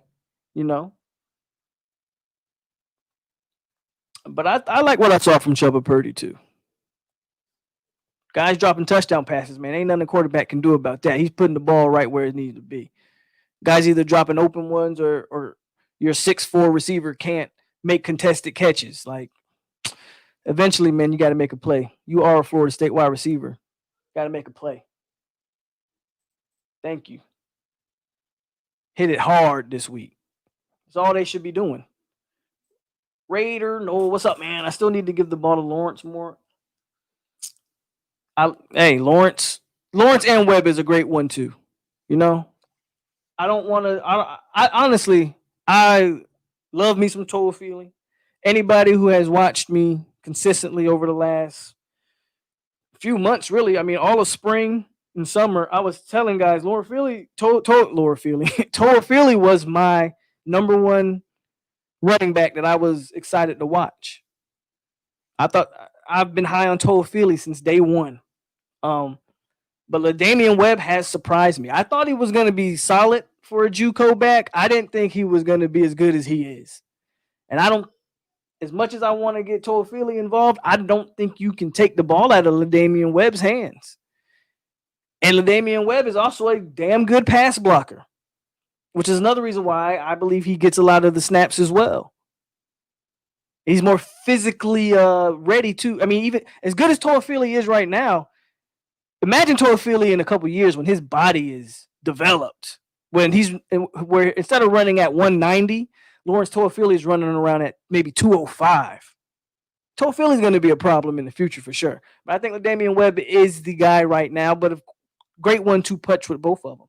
And I even believe Ja'Shawn Corbin adds a level of competence as a third option, third down type of short yardage back. I'm not done on Ja'Shawn Corbin either. I think Corbin does. I think he's found a nice role. I think he's not the feature back that some of us may have thought he was coming in, but I think Corbin adds a good mix to the punch that we have with the 1-2 punch. Chuba is a little worse of a runner. Yeah, I agree there, Tyler. He's not the runner. But the reason I brought that up, remember Purdy saying in the offseason that he was a 4-4 guy, and everybody was like, oh my God, if this guy's a 4-4 guy at his size, he's definitely not the runner, but you can see the arm on him for sure.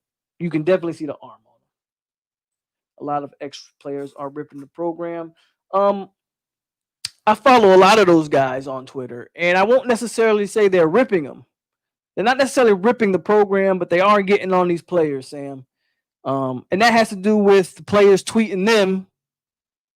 The players shouldn't even be tweeting any of these guys. But that's the problem with these players. They care more. If we want to talk about what I don't like from these players, regardless of whether I think they're talented or not, they are some mentally weak kids. I don't think there's any denying that fact. These kids care more about what their followers on Twitter think and not about what they're producing on a Saturday night in front of millions of people who's watching on the television. They care more about their 30,000 followers and not about millions of people watching TV and winning football games. You know what I mean? I'm on the lone train that's ready to start Chuba from here on out. J Trav has a below average arm with the throwing power and accuracy. He can't pass our way back in the game. You're not wrong, Kenny. You're not wrong. Here's where I'll say let's hold the brakes. And this is just my opinion. I do think Jordan Travis helps at the offensive line drastically.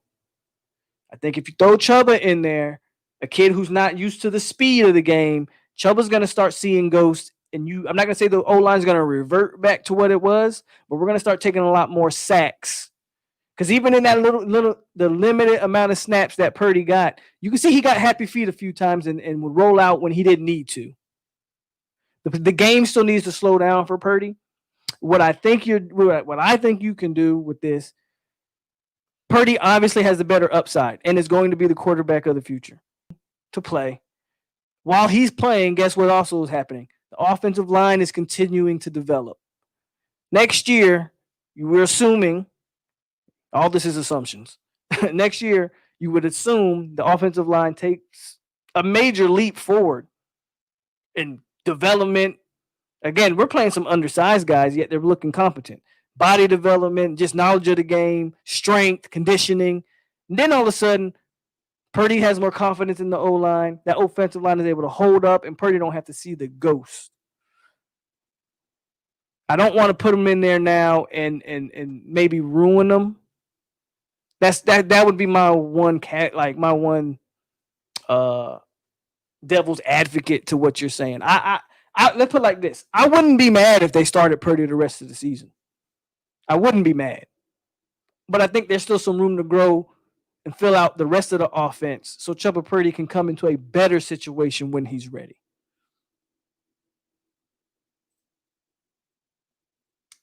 Which are you talking about? Told Philly remind you of Devontae? Laming them runs with heart. Some Walter Payton type shit. There you go.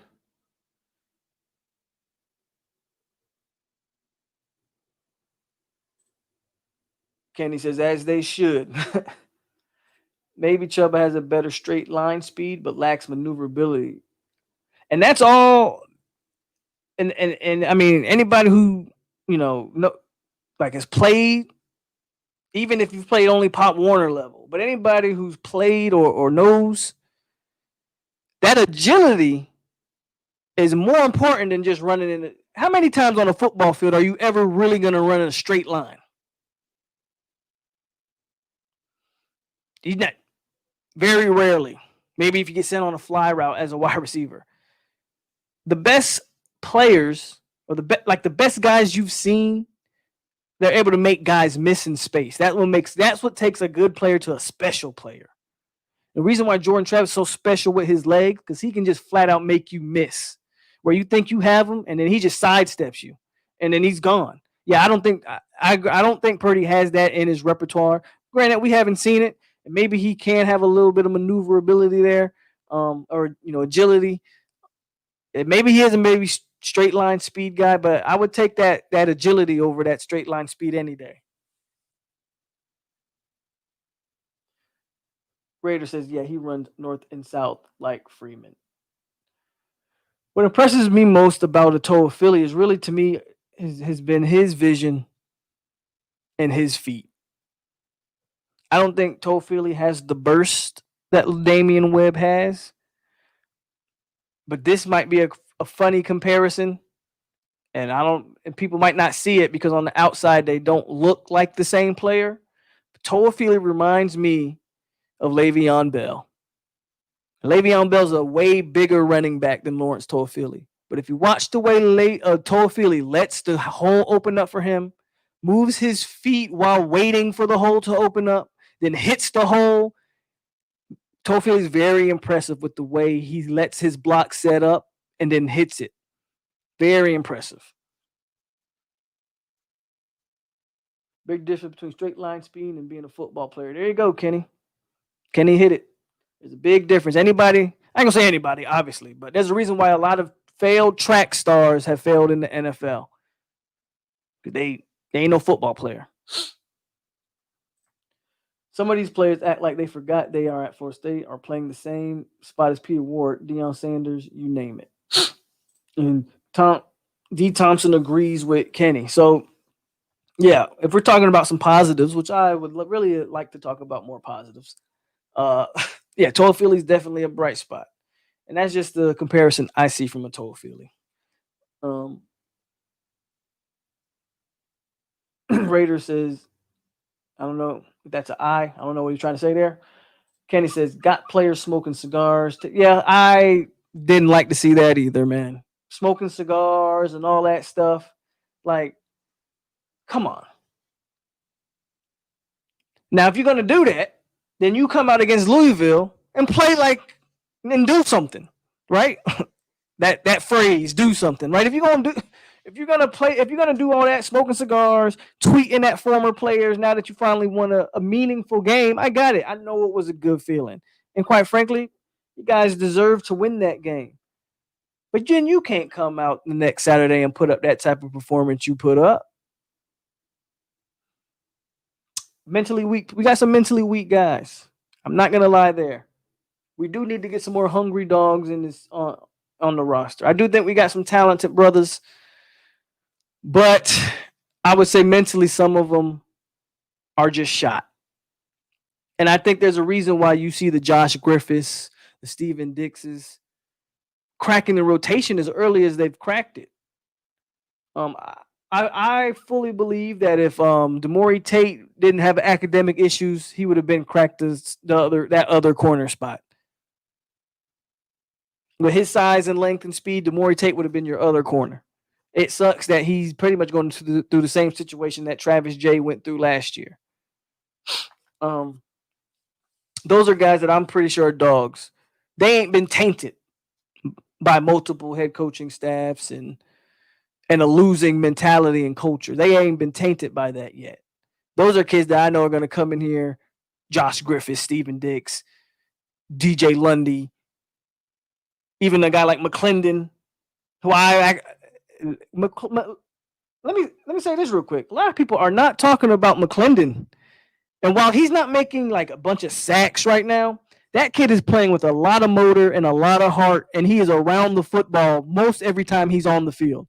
If you're not watching Derek McClendon, go watch him. Number 55 at defensive end. I've been happy from what I've been seeing from him when he's on the field. To me, he does not look lost. Doesn't look like he's in the, just running around on the field, not knowing what's going on.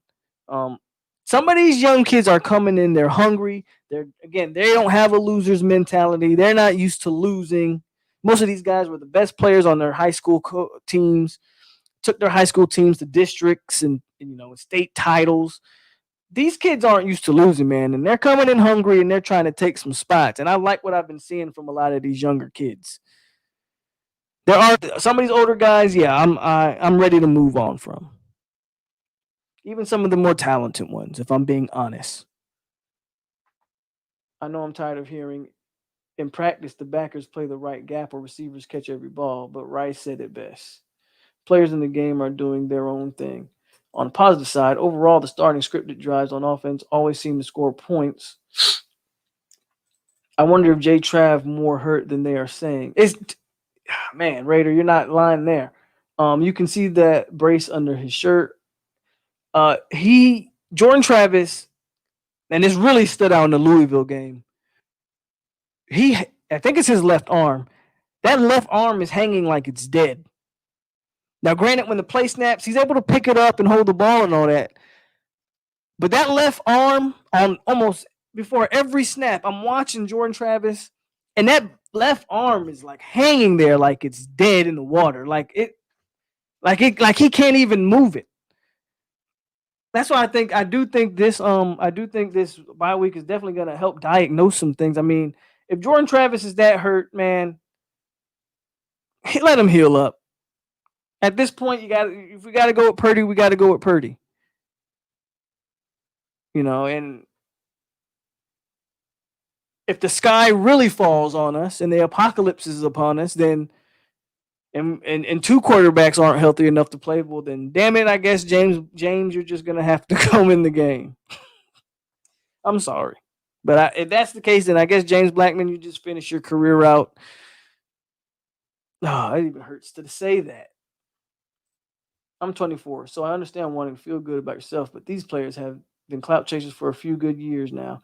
I follow some on Snapchat. We're at party. Yeah, you're right. Absolutely, Kenny. You said it best. Clout chasing, living off the past.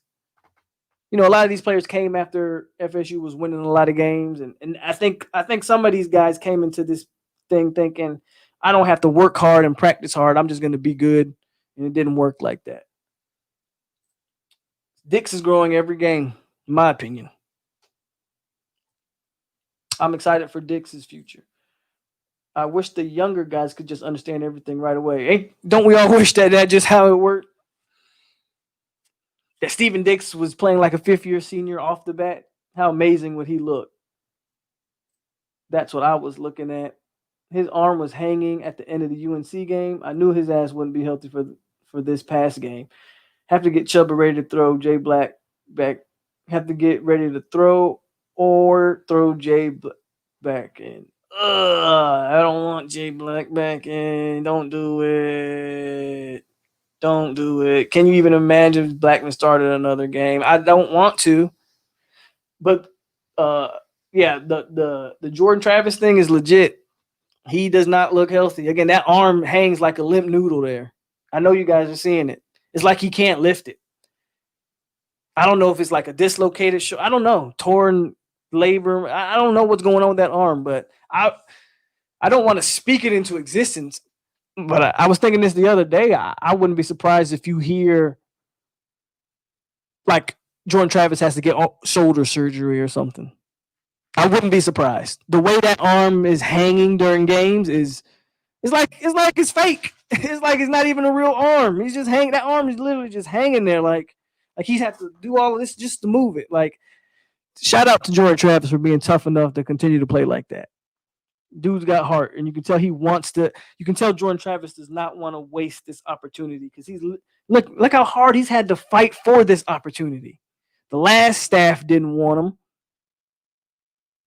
This staff, let's be honest, this staff didn't want him. Now, I give Louisville credit for drawing up a game plan for Jordan Travis. But I haven't forgotten that ain't Jordan Travis wasn't your first, second, or third option. Purdy was the main option, I believe. When Purdy broke his collarbone, they went with James Blackman. When Blackman showed that he was what every Florida State fan and follower knew, he'd rather have had Tate Rodemaker. They were in a position where they had no choice but to throw Jordan Travis in there. So I haven't forgotten that. Shout out to Jordan Travis for not letting this opportunity go to waste. Unfortunately, his body just doesn't look like it's holding up right now.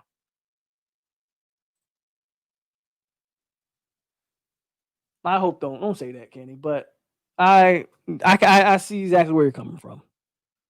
There's a chance that this guy can, because I see it in Jordan Travis's face. I see it when he talks.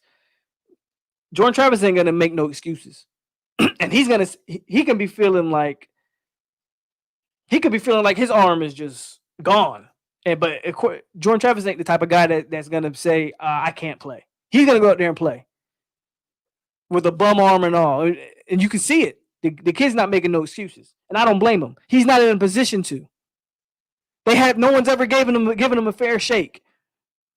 He is the perfect example of somebody taking an opportunity by the horns and never letting go. And that's what he's trying to do, but his body just can't hold up right now. It sucks for Jordan Travis because I believe the kid could actually be great. We all see it. You can tell he's running different because of it, unfortunately. He's a damn warrior. He absolutely is. They're gonna redshirt Tate because I see him transferring. Are they gonna redshirt him? I think he would have been, if this was a normal year, I think they would have redshirt Tate Rodemaker anyway. I said when we signed him, and it's not a knock on Tate Rodemaker. It's just some guys that you see, you know that, oh, that's a project. That's a guy with some measurables. Tate's got, what is Tate Rodemaker? 6'4", 6'5", probably like up to 200 pounds. That's a guy with some measurables. He's a guy with some things you can work with, live arm, but he needs a lot of work. He needs a lot of work mechanically. He needs a lot of work with his feet. He needs a lot of work with the game, processing it, seeing things. Tate Rodemaker was one of those players that, quite honestly, James Blackman was supposed to be until James got thrust into the fire. But Tate Rodemaker was always a project guy. Purdy was always a guy that was supposed to come in and be, if not the day one starter, fighting for the day one snaps. Purdy was the big talent.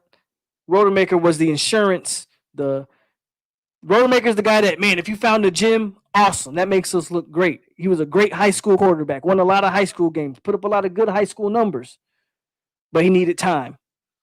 I don't know. I don't think he transfers. I'll be honest with you. I don't know how many people agree with this. I think most of the cancerous players are gone. I think we've seen now. I would expect maybe some transfers this offseason. I don't think we're going to see any more transfers the rest of this year. I don't. I think majority of the cancerous players are gone. There's a couple lingering, i.e. a Warren Thompson. Now, I'll give Warren Thompson a break. He's been quiet, and I think that has a lot to do with the fact that he ain't playing well, so he ain't got no leg to stand on at this point. But if there's a few guys I think's left, is maybe like a Warren Thompson. But I think for the most part, some of the bad apples are gone. As far as bad character, I don't want to call some of these kids bad character guys, but just the bad, selfish mentality type players. So I don't know how many more transfers we're going to see. I'm hoping to see more people transferring in and not transferring out. When Luke get here, I can see Tate leaving. That's possible. If we get Nico, I already talked about Nico. We get Nico, you absolutely right. All the motherfuckers can leave. All of them can leave. If we get Nico, yeah, all y'all boys can head out. We'll be good. Raider laughing. Kenny say, I agree. Travis will be fine. I think he comes back healthy next game and runs smart like how he did a bit the last game. That's the key. You know, Tyler, the thing with me on that is I hope he's fine. And I do think he will be fine as well. I do think they got to be careful with them. I just think Jordan Travis is one of those. I just think Jordan Travis, man, I just think he's one of those players that you can't limit. You can't reel him, like, you know, and it sucks to say that because you saw that with a guy like RG3, if I can use that as an example, where once you start trying to tell him you have to run smarter, it just takes away to me what makes him special. And I know it's the smart thing to do. What you want to hope Jordan Travis can do is be a runner like a Russell Wilson, who's but Russell Wilson was always like that. Even go watch Russell Wilson in college at NC State and Wisconsin. He was always an extremely smart runner and never took hits. And that might just be something that you can't teach a kid. He just got to have it. Jordan Travis plays with an edge. If Jordan Travis was 6'3", 240, hell, he'd be Tim Tebow all over again. He'd be a monster. And people would be scared to tackle him. But he's not that big. But he plays like it. And I think once you start trying to reel in his mindset and how he plays, I don't know. I don't know if he can be the same player. I mean, you saw it in Louisville game. You saw him run smarter, but he didn't look like the same guy. I agree too. Deloach. What do you mean Deloach, Tyler? Oh, you think Deloach is a bad locker room cancer? Is that what you're trying to say? Don't talk about my cuz, Warren Thompson. Man, if that is your cuz, shout out to you. Shout out to Warren. But look, I don't know how long you've been watching me, D. Thompson. You can ask a lot of these guys that have watched me for a long time. Well, I've only been doing this for a year, but who've been a follower of me for a while. I was one of the biggest Warren Thompson fans. I thought Warren Thompson, and I still think the guy has all the talent in the world to be great. But when Warren Thompson continuously bash coaches on social media, and then your on-field play has been subpar, man, I just got to call it like I see it. I want the best for Warren. I want him to start being the player that I think he's capable of, but he's shown me nothing but the opposite. I'll say it. Some of these players are very selfish.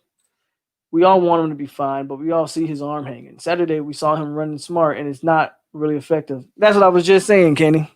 I don't think that's a guy that you can reel him in and say, man, like that's just one of those guys where you got to say, bro, just go play your game. Just go play your game because that's when you're the most effective. When you start trying to tell him, well, instead of going for the extra 2 to 3 yards here, because the beauty about him is he can fight for those extra few yards, and then all of a sudden that might break for an extra 20 yards. But once you start telling him, man, just get down, and I know it's smarter. I know it's the right way to teach him. I just see it in Jordan Travis that that's not his game. And it's unfortunate because I agree. Like the dude is he's electric when he's running the ball.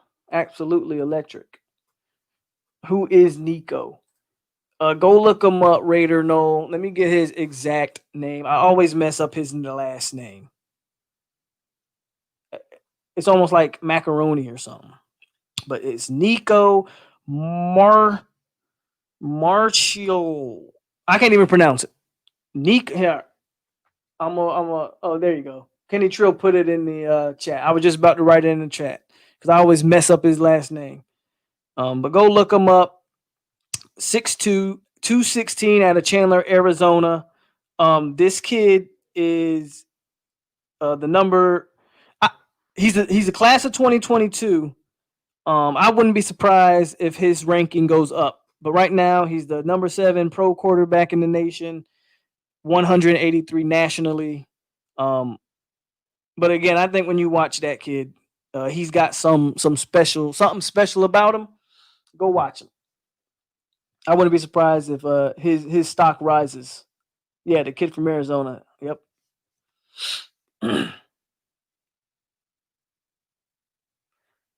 Giuseppe, what's going on? We need Giuseppe. Love them JUCOs. We need the JUCO and some receivers or transferring somebody because that position group is trash without Terry. Now, I don't agree with you. I don't disagree with you there. I do think they lack talent overall in that receiving group. Definitely try to get out them transfers. Definitely hit the transfer portal. And there's a lot of guys still hitting the transfer portal daily. I think a 4-star defensive tackle out of Alabama just hit the portal. I don't even think he's picked a place to play yet. I mean, there are guys hitting the transfer portal on a daily basis. There's going to be plenty. There's going to be options. I think coaches are lucky this year. And what I mean by that is not only are they going to get recruiting, I think the transfer portal is going to serve as an extra recruiting class for some of these coaches. With the amount of transfers FSUs have, the amount of scholarships FSU is going to have open, even with the big recruiting class, or at least a solid one, FSU is probably going to be able to take 7, 8, 9, 10 transfers. Like it's going to be big for a lot of schools to try to get these transfers in. Giuseppe, I don't love the JUCOs per se, but we do need to cycle in new players. These guys have somehow regressed. Right, absolutely. Definitely hit that transfer portal. And look, LaDamian Webb's a JUCO. If you can get a JUCO like that, I'm all for it. We've had some good JUCOs in the past. Walter Jones, if I remember correctly, was a JUCO. Tank Carradine was a JUCO. So I know we've had great JUCO players in the past. I stand firm on my belief to just limit the amount of JUCO players you take. But definitely hit the transfer portal. Definitely hit the transfer. I'm much more interested in the transfer portal because I know if you take an Alabama transfer or LSU transfer or any transfer for that matter, at least I know they're in a Division I program and have been getting Division I level weightlifting, like that. Where some of these JUCOs, I don't know if any of you have ever seen some of these JUCO colleges. Whew. Some of them, you couldn't tell the difference between them and like a high school. So I'm much more intrigued by the transfers than the JUCO level guys. But you can also find gems at the JUCO level for sure.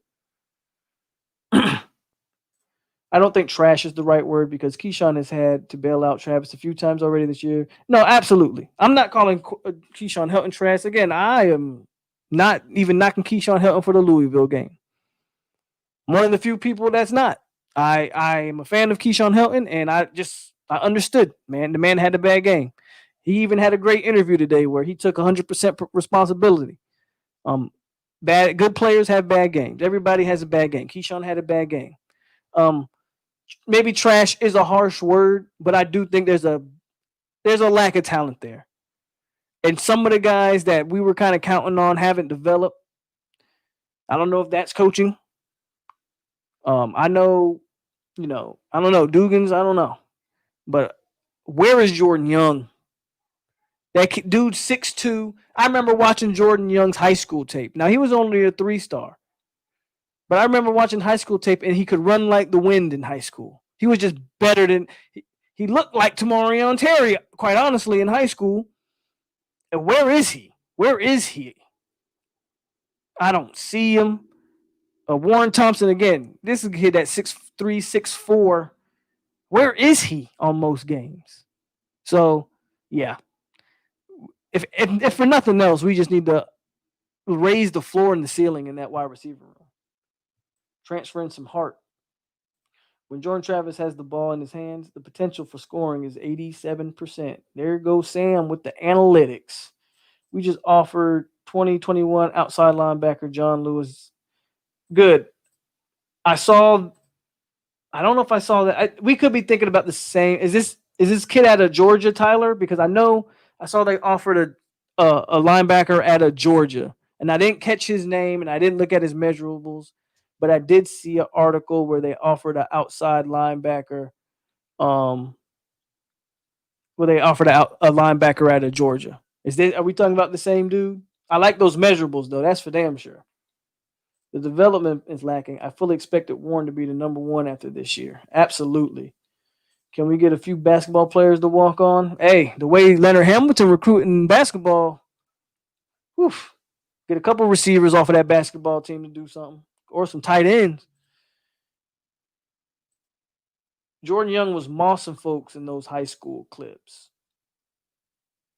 Man, go watch. Go watch Jordan Young's high school tape, man. He was just better than everybody on the field. Now I don't know if that was just for lack of competition that he had in high school, but the dude looked like he had a lot of potential to be really good, and he has just really been a no-show. Madison, Mississippi. Is he the JUCO? Is he a JUCO guy? Because I heard they were talking to a Mississippi linebacker, but he was a JUCO. But I know they also recently offered a linebacker at Georgia as well. John Lou. I'm going to look him up right now. Matter of fact, I'll look him up on screen. Let's look him up on the screen. Cancel that.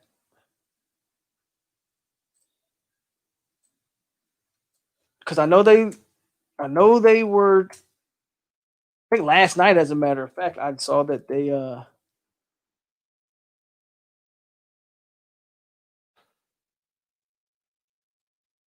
offered a linebacker out of Georgia. John Lewis, outside linebacker.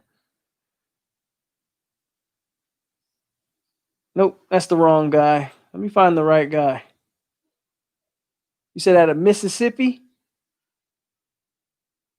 I can't even find him. Let me go back. Lewis had no offers a week ago. Now has 4 D1 offers, including Ole Miss. 2020. I didn't see him. I can't find him. 2021.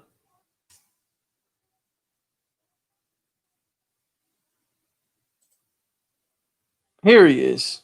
Here, I'm going to bring him up here. Here he is. I found him.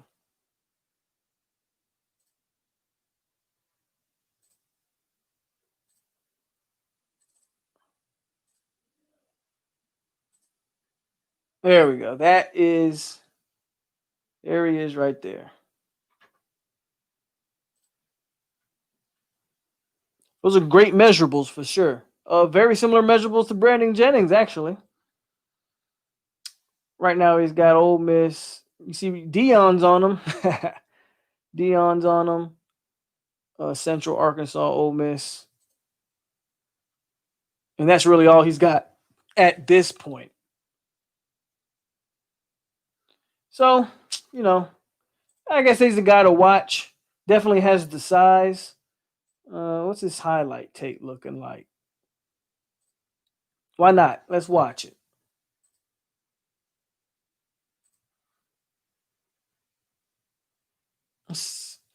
Could be one of those gyms that nobody's high on. 5G just got. Hey, shut up. Let's see what we got here with Mr. John Lewis. While we're waiting on that, let's see. Can I make that bigger? Bro, I think I can make it bigger after the ad's done. So annoying to seeing Bama have a receiver that runs professional routes every year, and we can't even have that. There he is. Hold up. Let's go. Okay, let's go to the. Let me see if I can get it bigger. There we go. Let's see what John Lewis is doing. Let me see if I can take the banner off. Hold on. All right. Where is he at? Okay, here he is.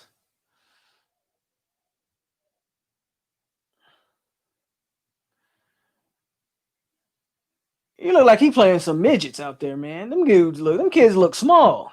Is this JV or varsity? He looks huge. But these kids he's playing don't look how small that kid is.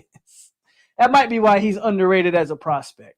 Because I'm watching this dude play, look like he playing some midgets for real. I mean, he looks the part. Here he is playing in the middle. Look, he's bigger than look at the kid that's trying to look at number. Man, look at some of these kids, man. These kids are tiny. Shout out to John Lewis for being a beast, but some of these kids are small. He can hit. He has some nastiness to him.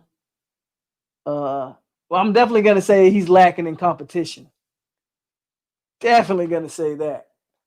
He just looked like he bigger than everybody. Even offensive lineman, he looked like he bigger than. But he tackles solidly. Right here, they got him damn near at corner. Number 3 looks like he's adequate size running back. Okay, now some of these guys are starting to look bigger. Yeesh. All right, now look like maybe we were watching JV tape and now this is some senior tape or something, or some varsity tape. Because man, those kids were tiny. But he definitely likes to get his nose in there and get dirty. So that's definitely a prospect that you could potentially build for sure. Yeah, he's back to playing that small team again. Not a lot to go off there, but some of them kids were small guys. I mean, he was playing some little dudes over there. I don't know if that was Pot Warner or what that was. All right, let's get this off the screen. All right.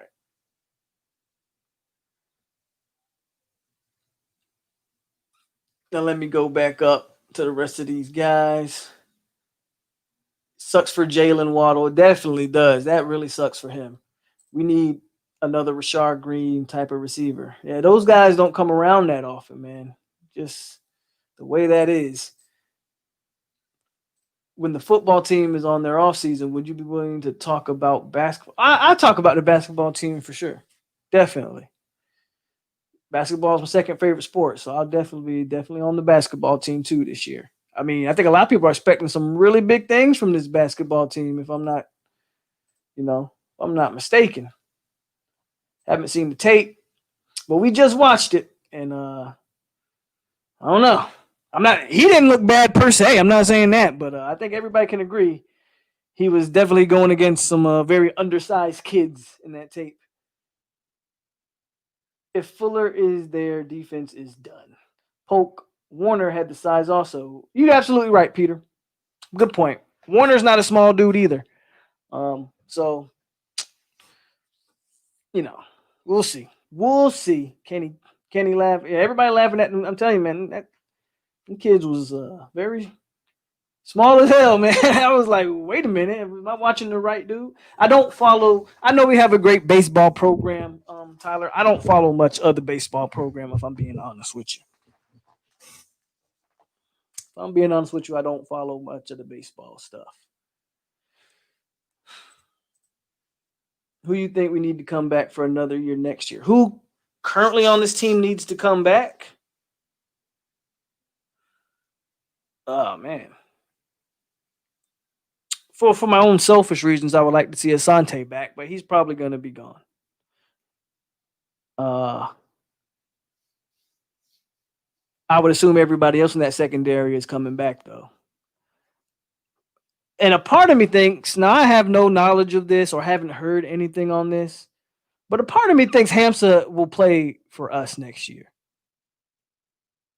Having a whole year of no tape is gonna hurt Hamza. Even if Hamza goes into the even if Hamza's plan is I'm gonna go into the combine and try to put up great numbers, part of me thinks Hamza's gonna be back next year. I feel pretty good that I can make that prediction right now. Again, I got no inside knowledge or anything crazy like that. That's just a gut feeling that I think Hamza's be back. I think Terry needs to come back. I think Terry needs to put better game film out there. I think people know the physical specimen that Tamarion Terry is, but he needs to put some better tape out there. Again, I think Asante's gone. Marv's gone. Even though I think Marv's killed his draft stock this year, if I'm Marv, I still leave. There's no point. Just leave. At this point, you were going to be a first rounder last year. You've probably, I don't know how far you've dropped, but it'd be interesting to see. The one good thing about Marvin Wilson is he has 3 good years of pretty damn good tape. This year, he's not going to have the best tape. But with 3 years versus 1 year, and Marv can also go out there to the combine and put up some crazy numbers on a combine. Marv still might salvage his draft stock. Kando needs to come back, obviously.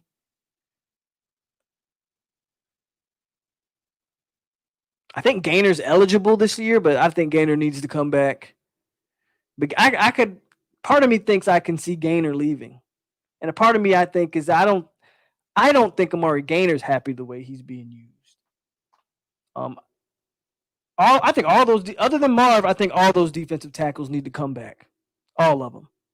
That's kind of for my own selfish reasons as well, because I think if we lose Durden, Marv, and Coop, we're taking a huge hit on that depth at the defensive tackle. I think all of them need to come back, with the exception of Marvin Wilson, especially Durden. I could see Cooper getting taken before Corey Durden, so I think especially Durden.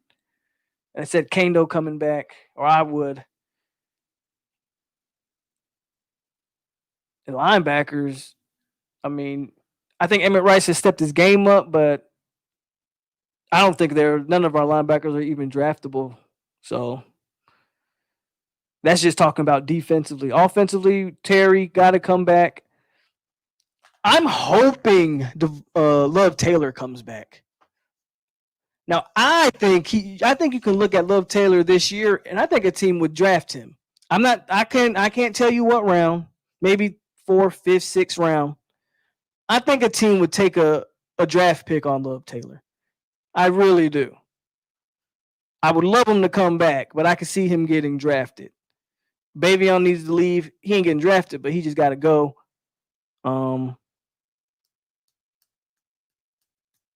Yeah, I think that's all for. I think that's it. Terry, Hamza. Terry, I think, is going to have to come back. Hamza's gone. His camp not letting us play him. I've heard a little contradictory stories on Hamza. Here's why I don't 100% think that it's 100% his camp that's not letting him play. I do believe they're saying you shouldn't play. But I would say if he was going to go pro, why not opt out already and do it? Because everybody else is doing it. There's no consequences for him doing it. I think they're being smart by not letting him play this year, but that doesn't mean I think that he's leaving. I'm pretty confident that I think Hamza Nasruddin will play. I don't think they want to rush him out there. I think ruins his draft stock if he comes back before he's 100% versus if he comes back next year 100% game one ready to go. I don't think Nasruddin gains anything by playing this year, even if he is 100%. So that's where I'm at on that one. Marv's borderline 3rd round pick at best. He's looking like it. Cooper maybe. Yeah, that's what I'm saying. I could see Cooper getting taken before like a Durden. So I wouldn't be too surprised if Cooper left. I hope he stays though. Crazy to think that the defense might have 3 or 4 NFL players on it, and they are this bad. I'm trying to tell you, people. Giuseppe, I don't know how long you were watching. I don't know if you watched Saturday's show. The Saturday show, I got into it with some good, I don't know, call them arguments, but we had some good debates on the show about whether it's players or coaches. And it's crazy to think, like you just said, that you've got a guy like a Robert Cooper, who I believe will get drafted. Marvin Wilson, I know will get drafted. Now, we can debate what round, but I know Marv's getting drafted. I know Cooper. I'm pretty positive Robert Cooper will get drafted. I'm pretty positive a healthy Hampton Nasruddin gets drafted. I mean, that's 3 players right there. And Asante Samuel. That's 4 players. 4 NFL.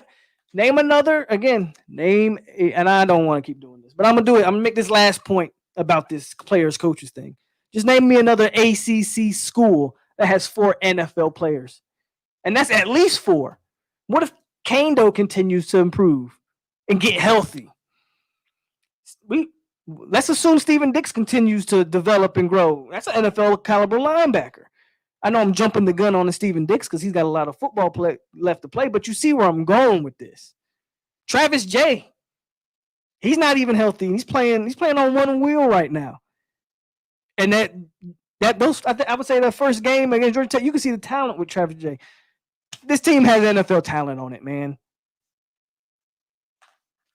Gainer not consistently on the field rushing is a damn. That's why I think Gainer might decide, you know what, they're not even using me to my best abilities. Now, again, I have no knowledge on that either.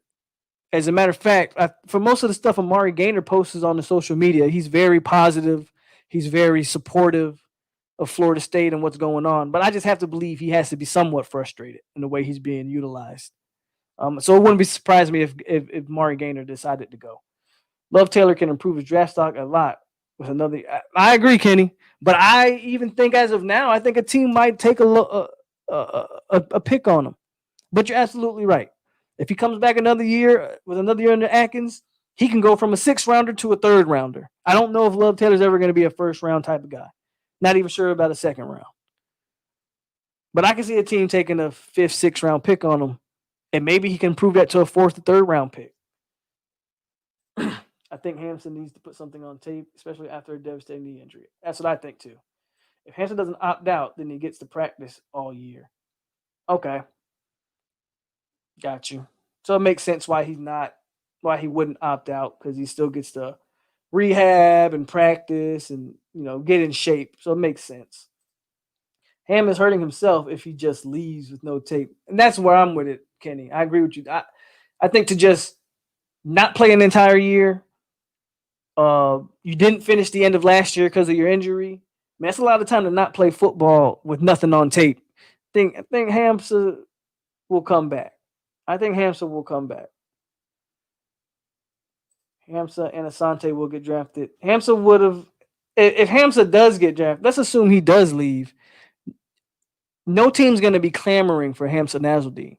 He'll get drafted, but he'll fall and lose a lot of money. Whereas I believe you come back next year fully healthy, ready to go, you can at least be, even in a bad year. I mean, with Hamza Nasruddin's size and speed, I think Hamza Nasruddin can at least be a 2nd round pick. I think Gainer would try the draft. I don't see Gainer transferring. He's a Tallahassee kid. I don't see him transferring again, because from everything I see from him on social media, he's very, very pro Florida State. His family too, very pro Florida State. I just think if he's that tired of the situation that he would just take his chances in the pros, and I can't say I would necessarily disagree with him if he decided to go that route. So we got a few guys that I think can and should come back, and we got a couple guys that, you know what, I'm just kind of ready to move on from. But honestly, I think most of the guys that I was so ready to move on from have already left. So that's a plus in my opinion. It's coaching, man. Fuller don't know how to use these guys. Brandon, you already know where I stand on it. Already know where I stand on it. We just talked about, yes, ma'am. Yeah, go get one. We already talked about, look, we just went down the names. There's a potential, again, 4 guys just off the bat that we think are draftable NFL caliber players. That's not even counting some of the young guys like a Steven Dix, who we think can potentially develop into something, a DJ Lundy, Josh Griffiths. So you already know.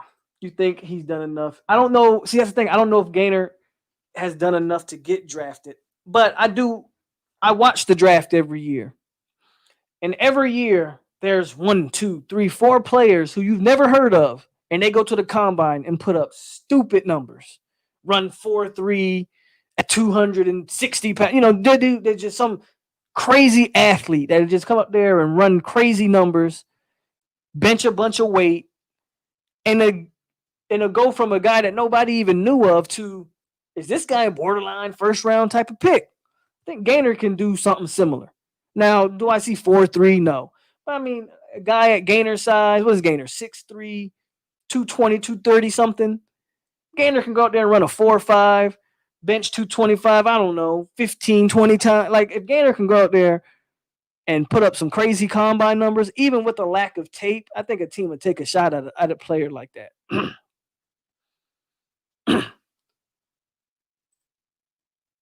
I hope Ham does come back. Our D needs all the help we can get. Absolutely.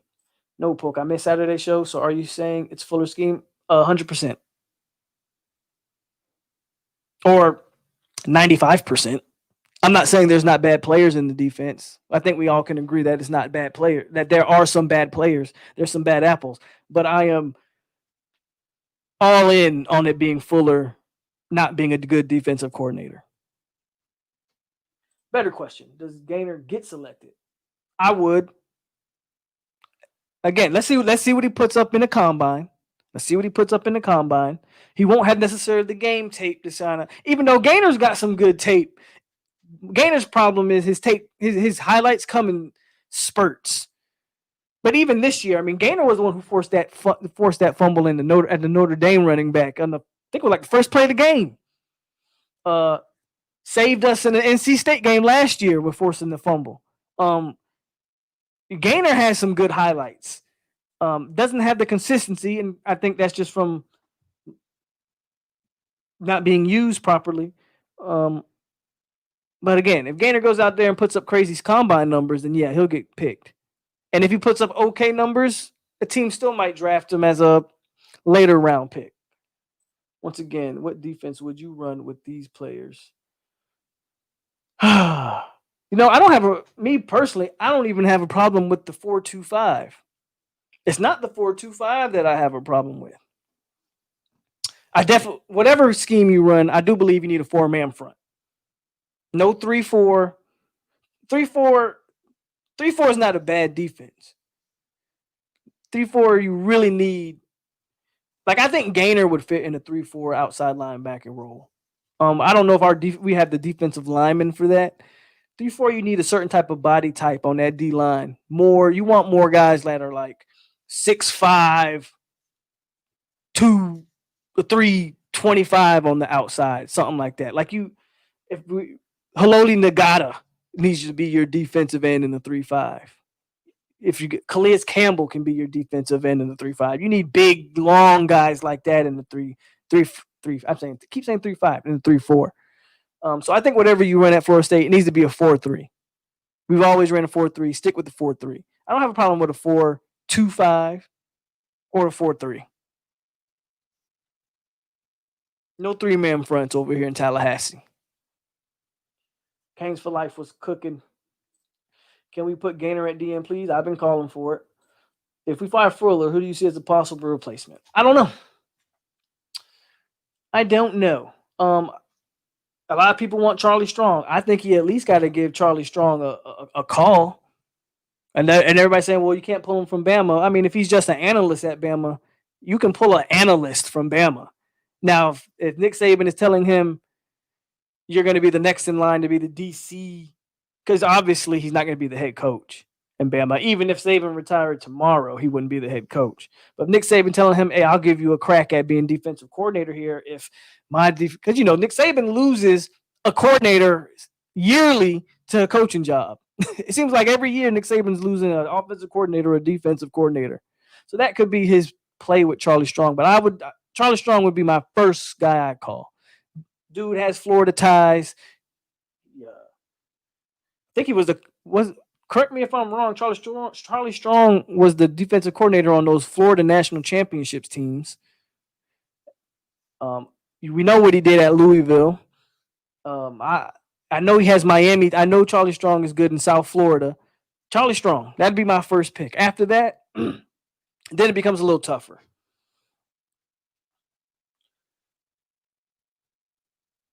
I think scheme is too heavy with hybrid players to fit our current roster. We should run a traditional 4-3. 4-man front, whether that's 4-3 or 4-2-5, I'm cool with either one.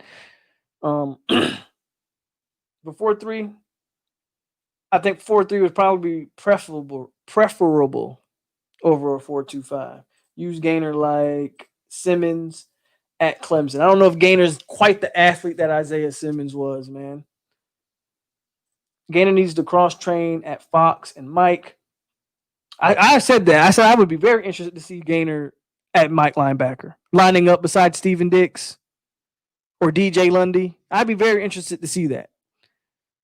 I said that earlier on in the show. I feel so sorry for Nick Saban's replacement. Yeah, because whoever it is, he ain't going to live up to it, right?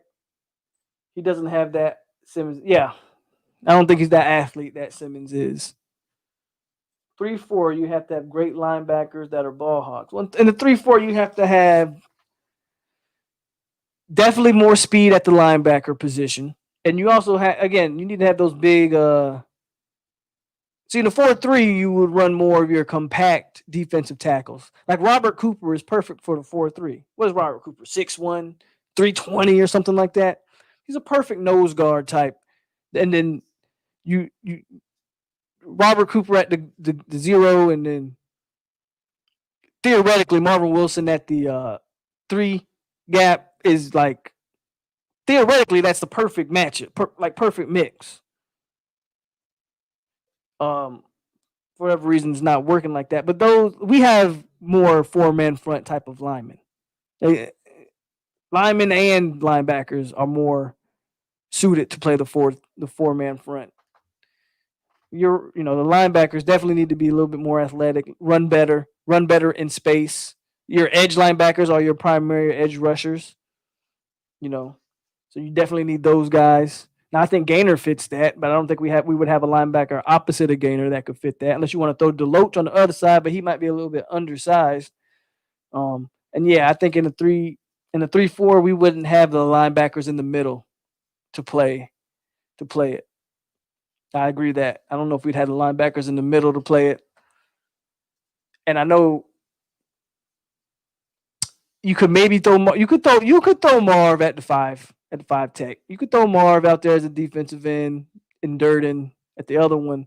The problem is you don't have a legit, maybe Fabian Lovett could fit that. It would have been interesting to see Fabian Lovett play that 3-4 last year.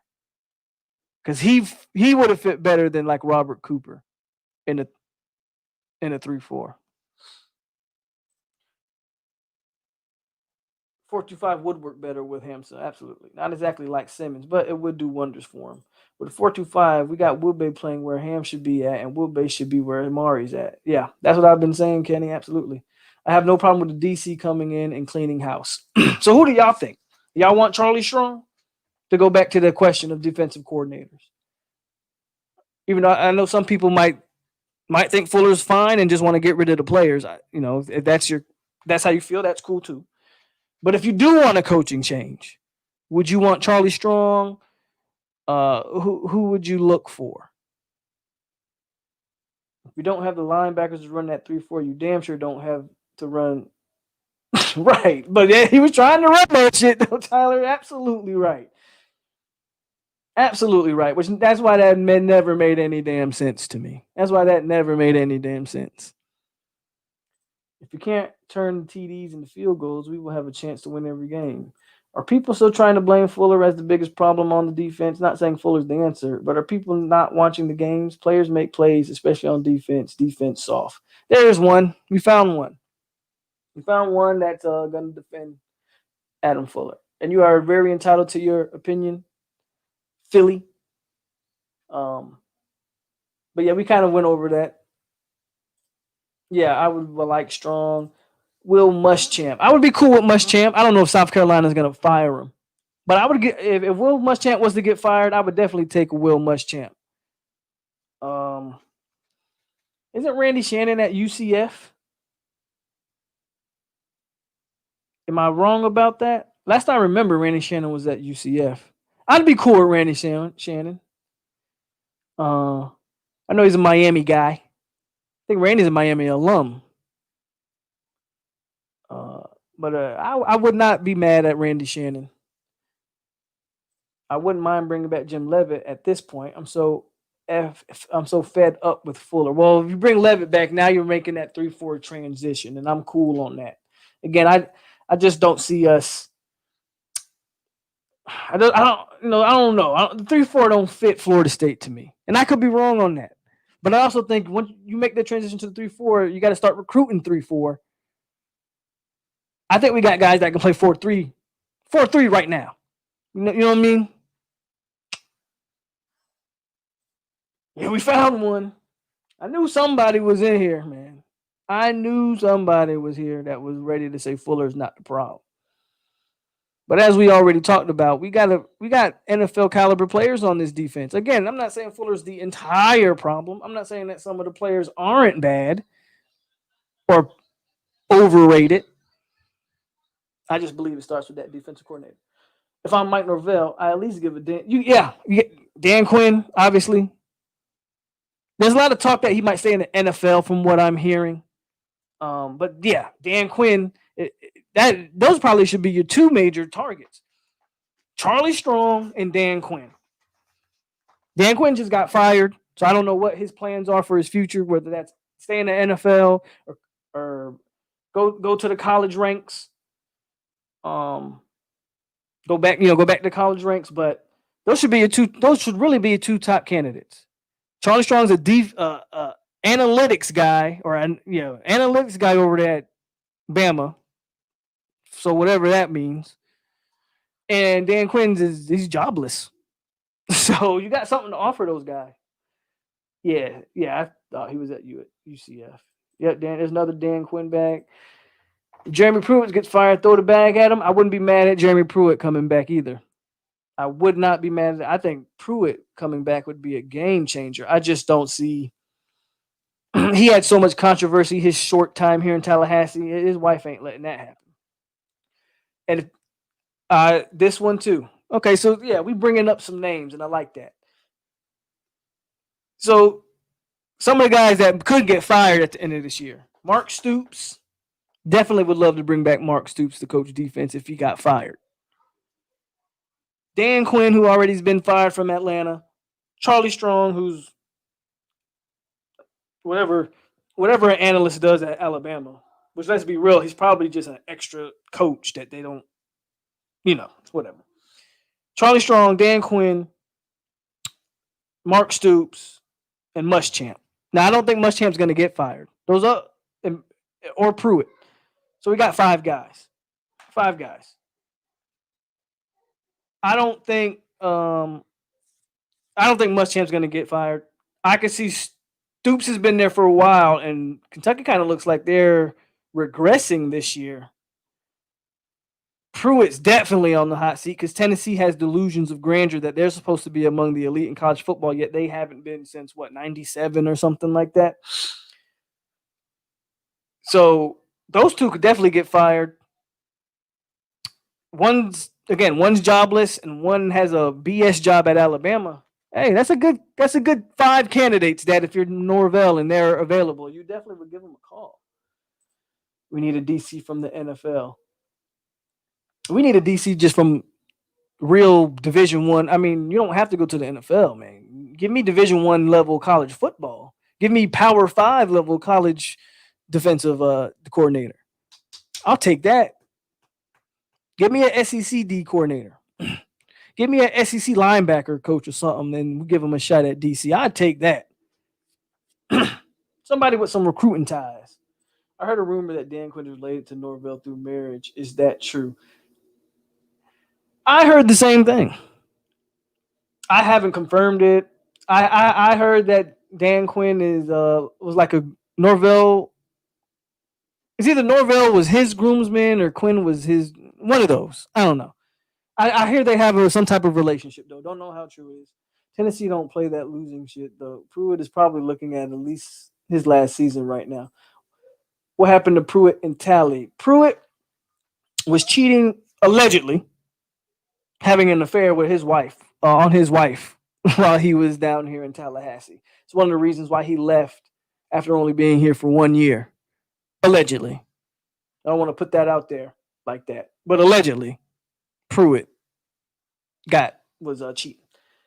Definitely wouldn't mind Stoops coming back, but we all know that will not happen. It probably won't. Even if Stoops was to get fired with Kentucky, well, quite frankly, I don't even think Kentucky's in a position to fire Mark Stoops. They've never had a football program the level of which Mark Stoops has given them.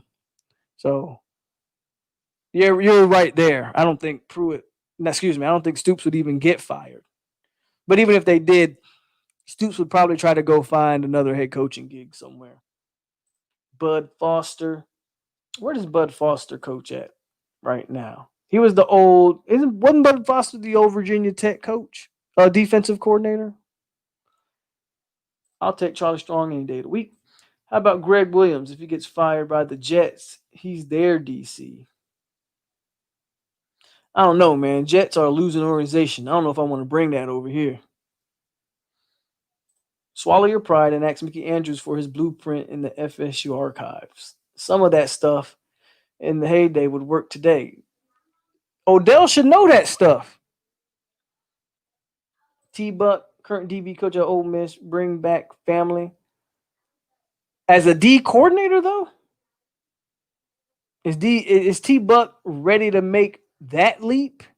That'd be interesting to see. Pruitt, shit, I didn't blame him. Yeah, Pruitt was over here getting it in, man.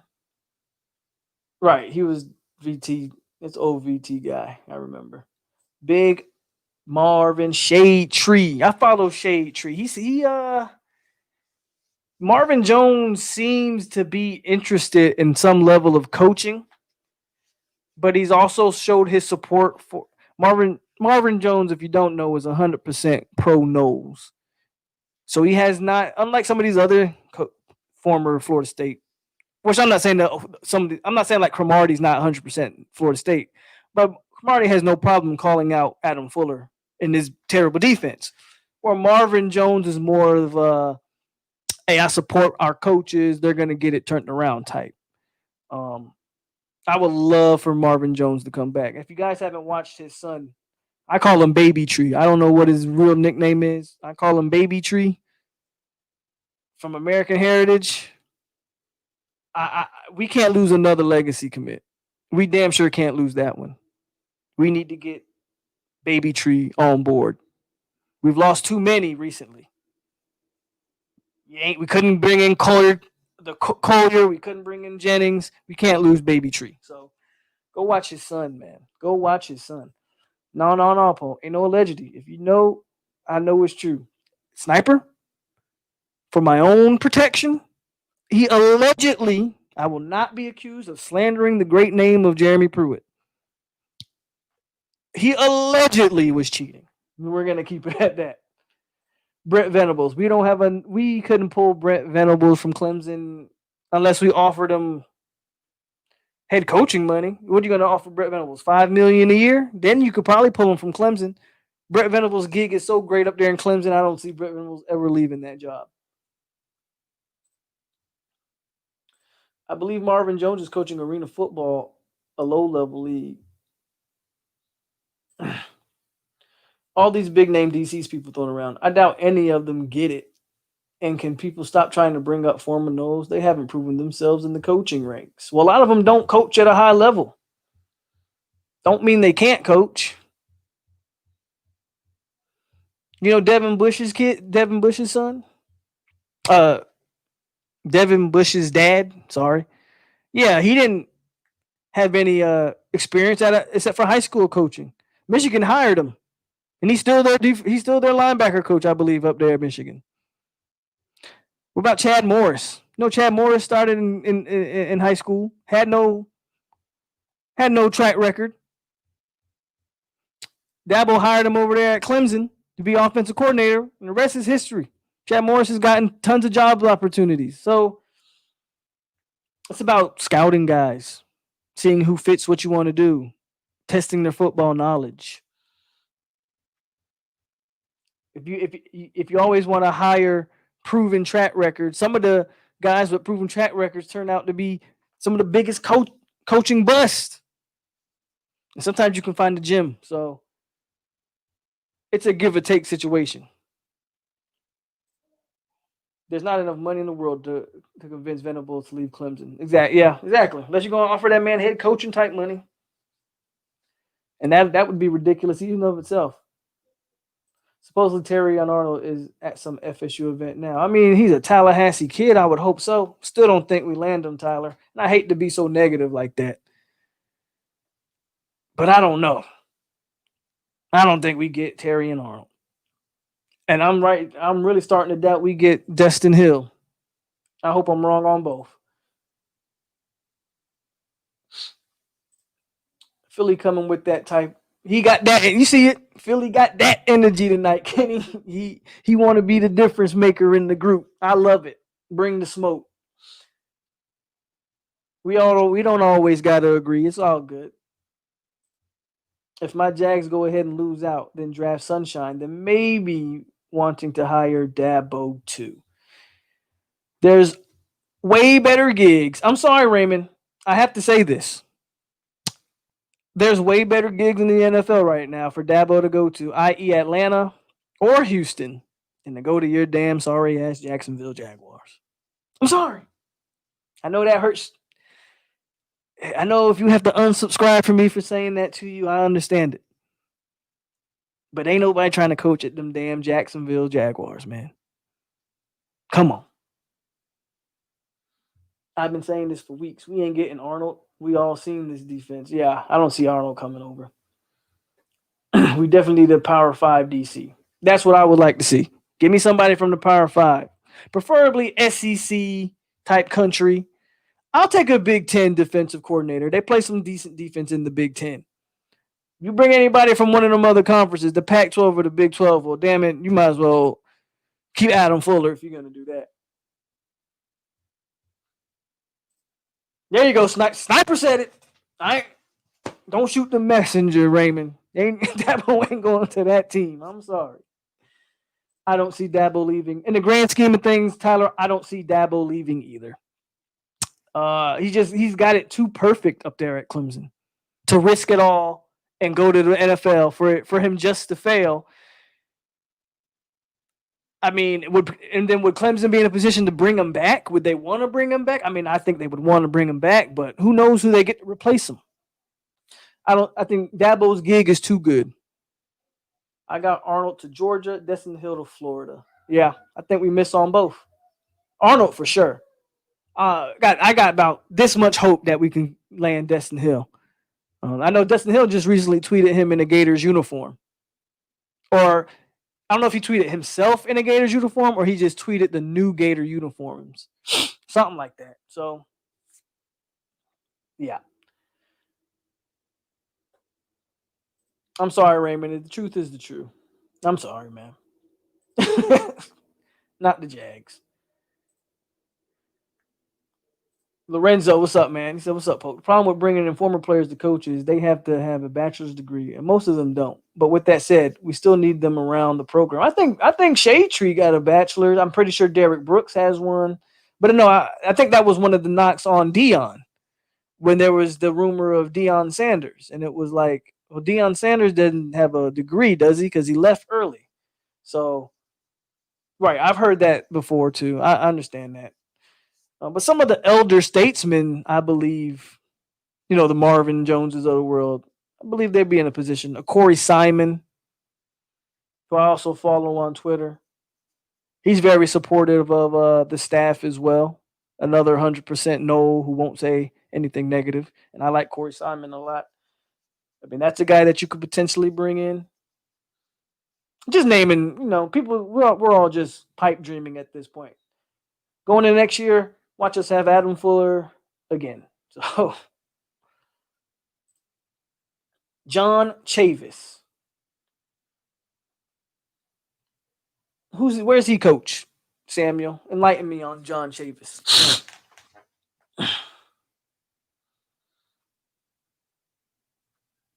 But this it seems like I've been going almost 3 hours every time I do a show now, which is awesome because I just lose track of time. That means we're doing awesome. We're having a great time talking.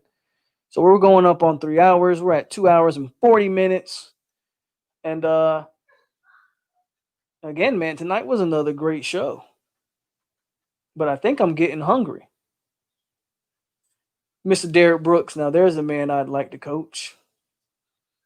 I'd love Stoops to come back and continue where he left off. I would too. People that actually advocated for Deion to FSU scare me. Can we even imagine if we hire Deion? Tyler, we'll see what Deion does over there is it Jackson State, right? And Jackson State is at HBCU, I believe, as well. So I hope Deion is successful. I was always for bringing Deion on a staff. See, the problem with primetime is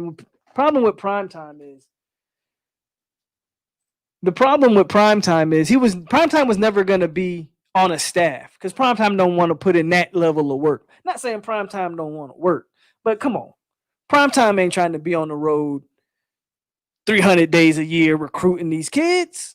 But see, as a head coach, the head coach only got to go in to close. Primetime only got to show up when it's time to close. So he can do that at Jackson State. If he come on a staff at Florida State, he gonna have to really put in work. I don't think Primetime ready to put in that. I don't think Deion wanted to do that. Not saying he don't want to work. I don't think he wanted to work like that. Deion, we'll see what he does at Jackson State. But there's no way he was going to be the head coach. I understand the recruiting aspect, which is why you can put him on the staff. If anything, they should have did with Deion what Miami did with Ed Reed. Make him chief of staff, stuff like that.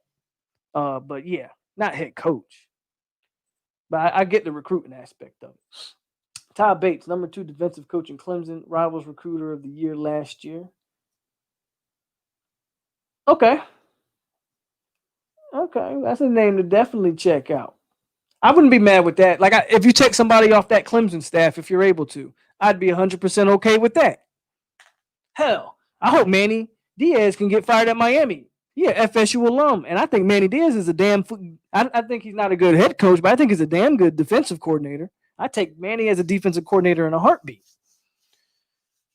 So I'd be down with something like that. If we're performing like this with Deion at coach, can you even imagine the horrible things that would be said? That's true too. I think the fan base would turn against Deion, but he would be a great recruiter. I don't think you could deny that. He would be a great recruiter. I know you brought in Ed Reed. That's my point. But you didn't bring him back in like a coaching capacity. He's the chief of staff for y'all. Shows up to games, looks the part and all that. But would Miami have hired him as the head coach? I doubt it. And Ed Reed probably didn't want to be a position coach either. Because, again, that's a different level of work. Ed Reed's got a nice, cushy job over there at chief of staff. Show his face, show a couple rings.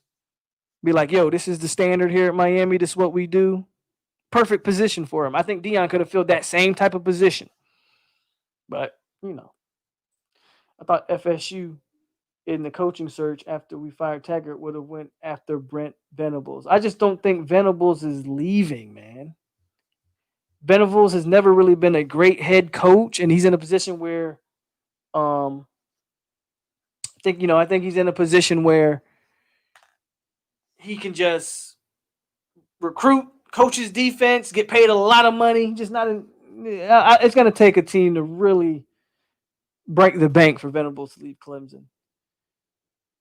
We needed Mario Cristobal. He was at LSU. He's been around for a while. Okay. But yep. On that note, guys, I am going to get me some to eat. I might hop on some Warzone. But tonight was an awesome show again. The Hangover. Everybody got a lot of things off their chest about this team.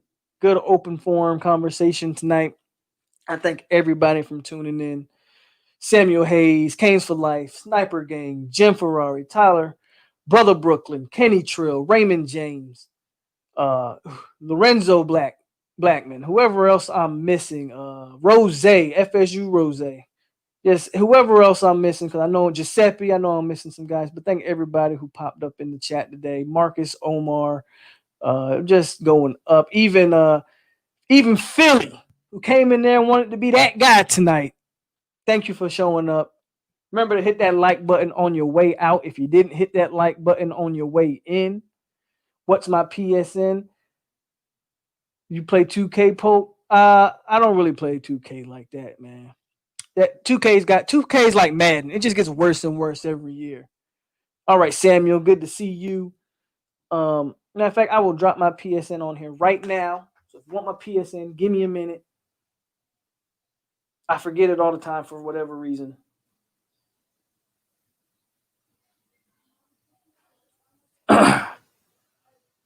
I'm about to drop it here. But again, man, I'm the bad guy. It's all good. Tonight you was the bad guy, Philly, but like you said, it's all good. Love that you came through. Again, if you didn't hit the like button on your way in, hit the like button on your way out. As I'm trying to pull up my PSN, because I always forget it. And I've had it for years.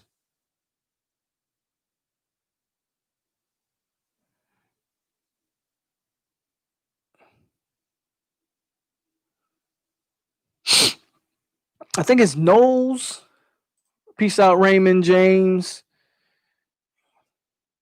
Here we go. It's Knowles. My PSN. I made this PSN when I was like, man, I made it so long ago. I should know it by heart. But it's Knowles _ ALO, all caps, --863. That is my PSN. So yeah, man, add me on PSN and get smacked up in some Warzone or something. And yes, thank you, Philly, for loving the channel. Thank you for the support. Thank everybody for the support. And as always, you are on 863 Seminole TV. I am your host, POLK, a.k.a. AloMoney, a.k.a. the goddamn truth. And as always, stay classy, Seminoles, and we out here.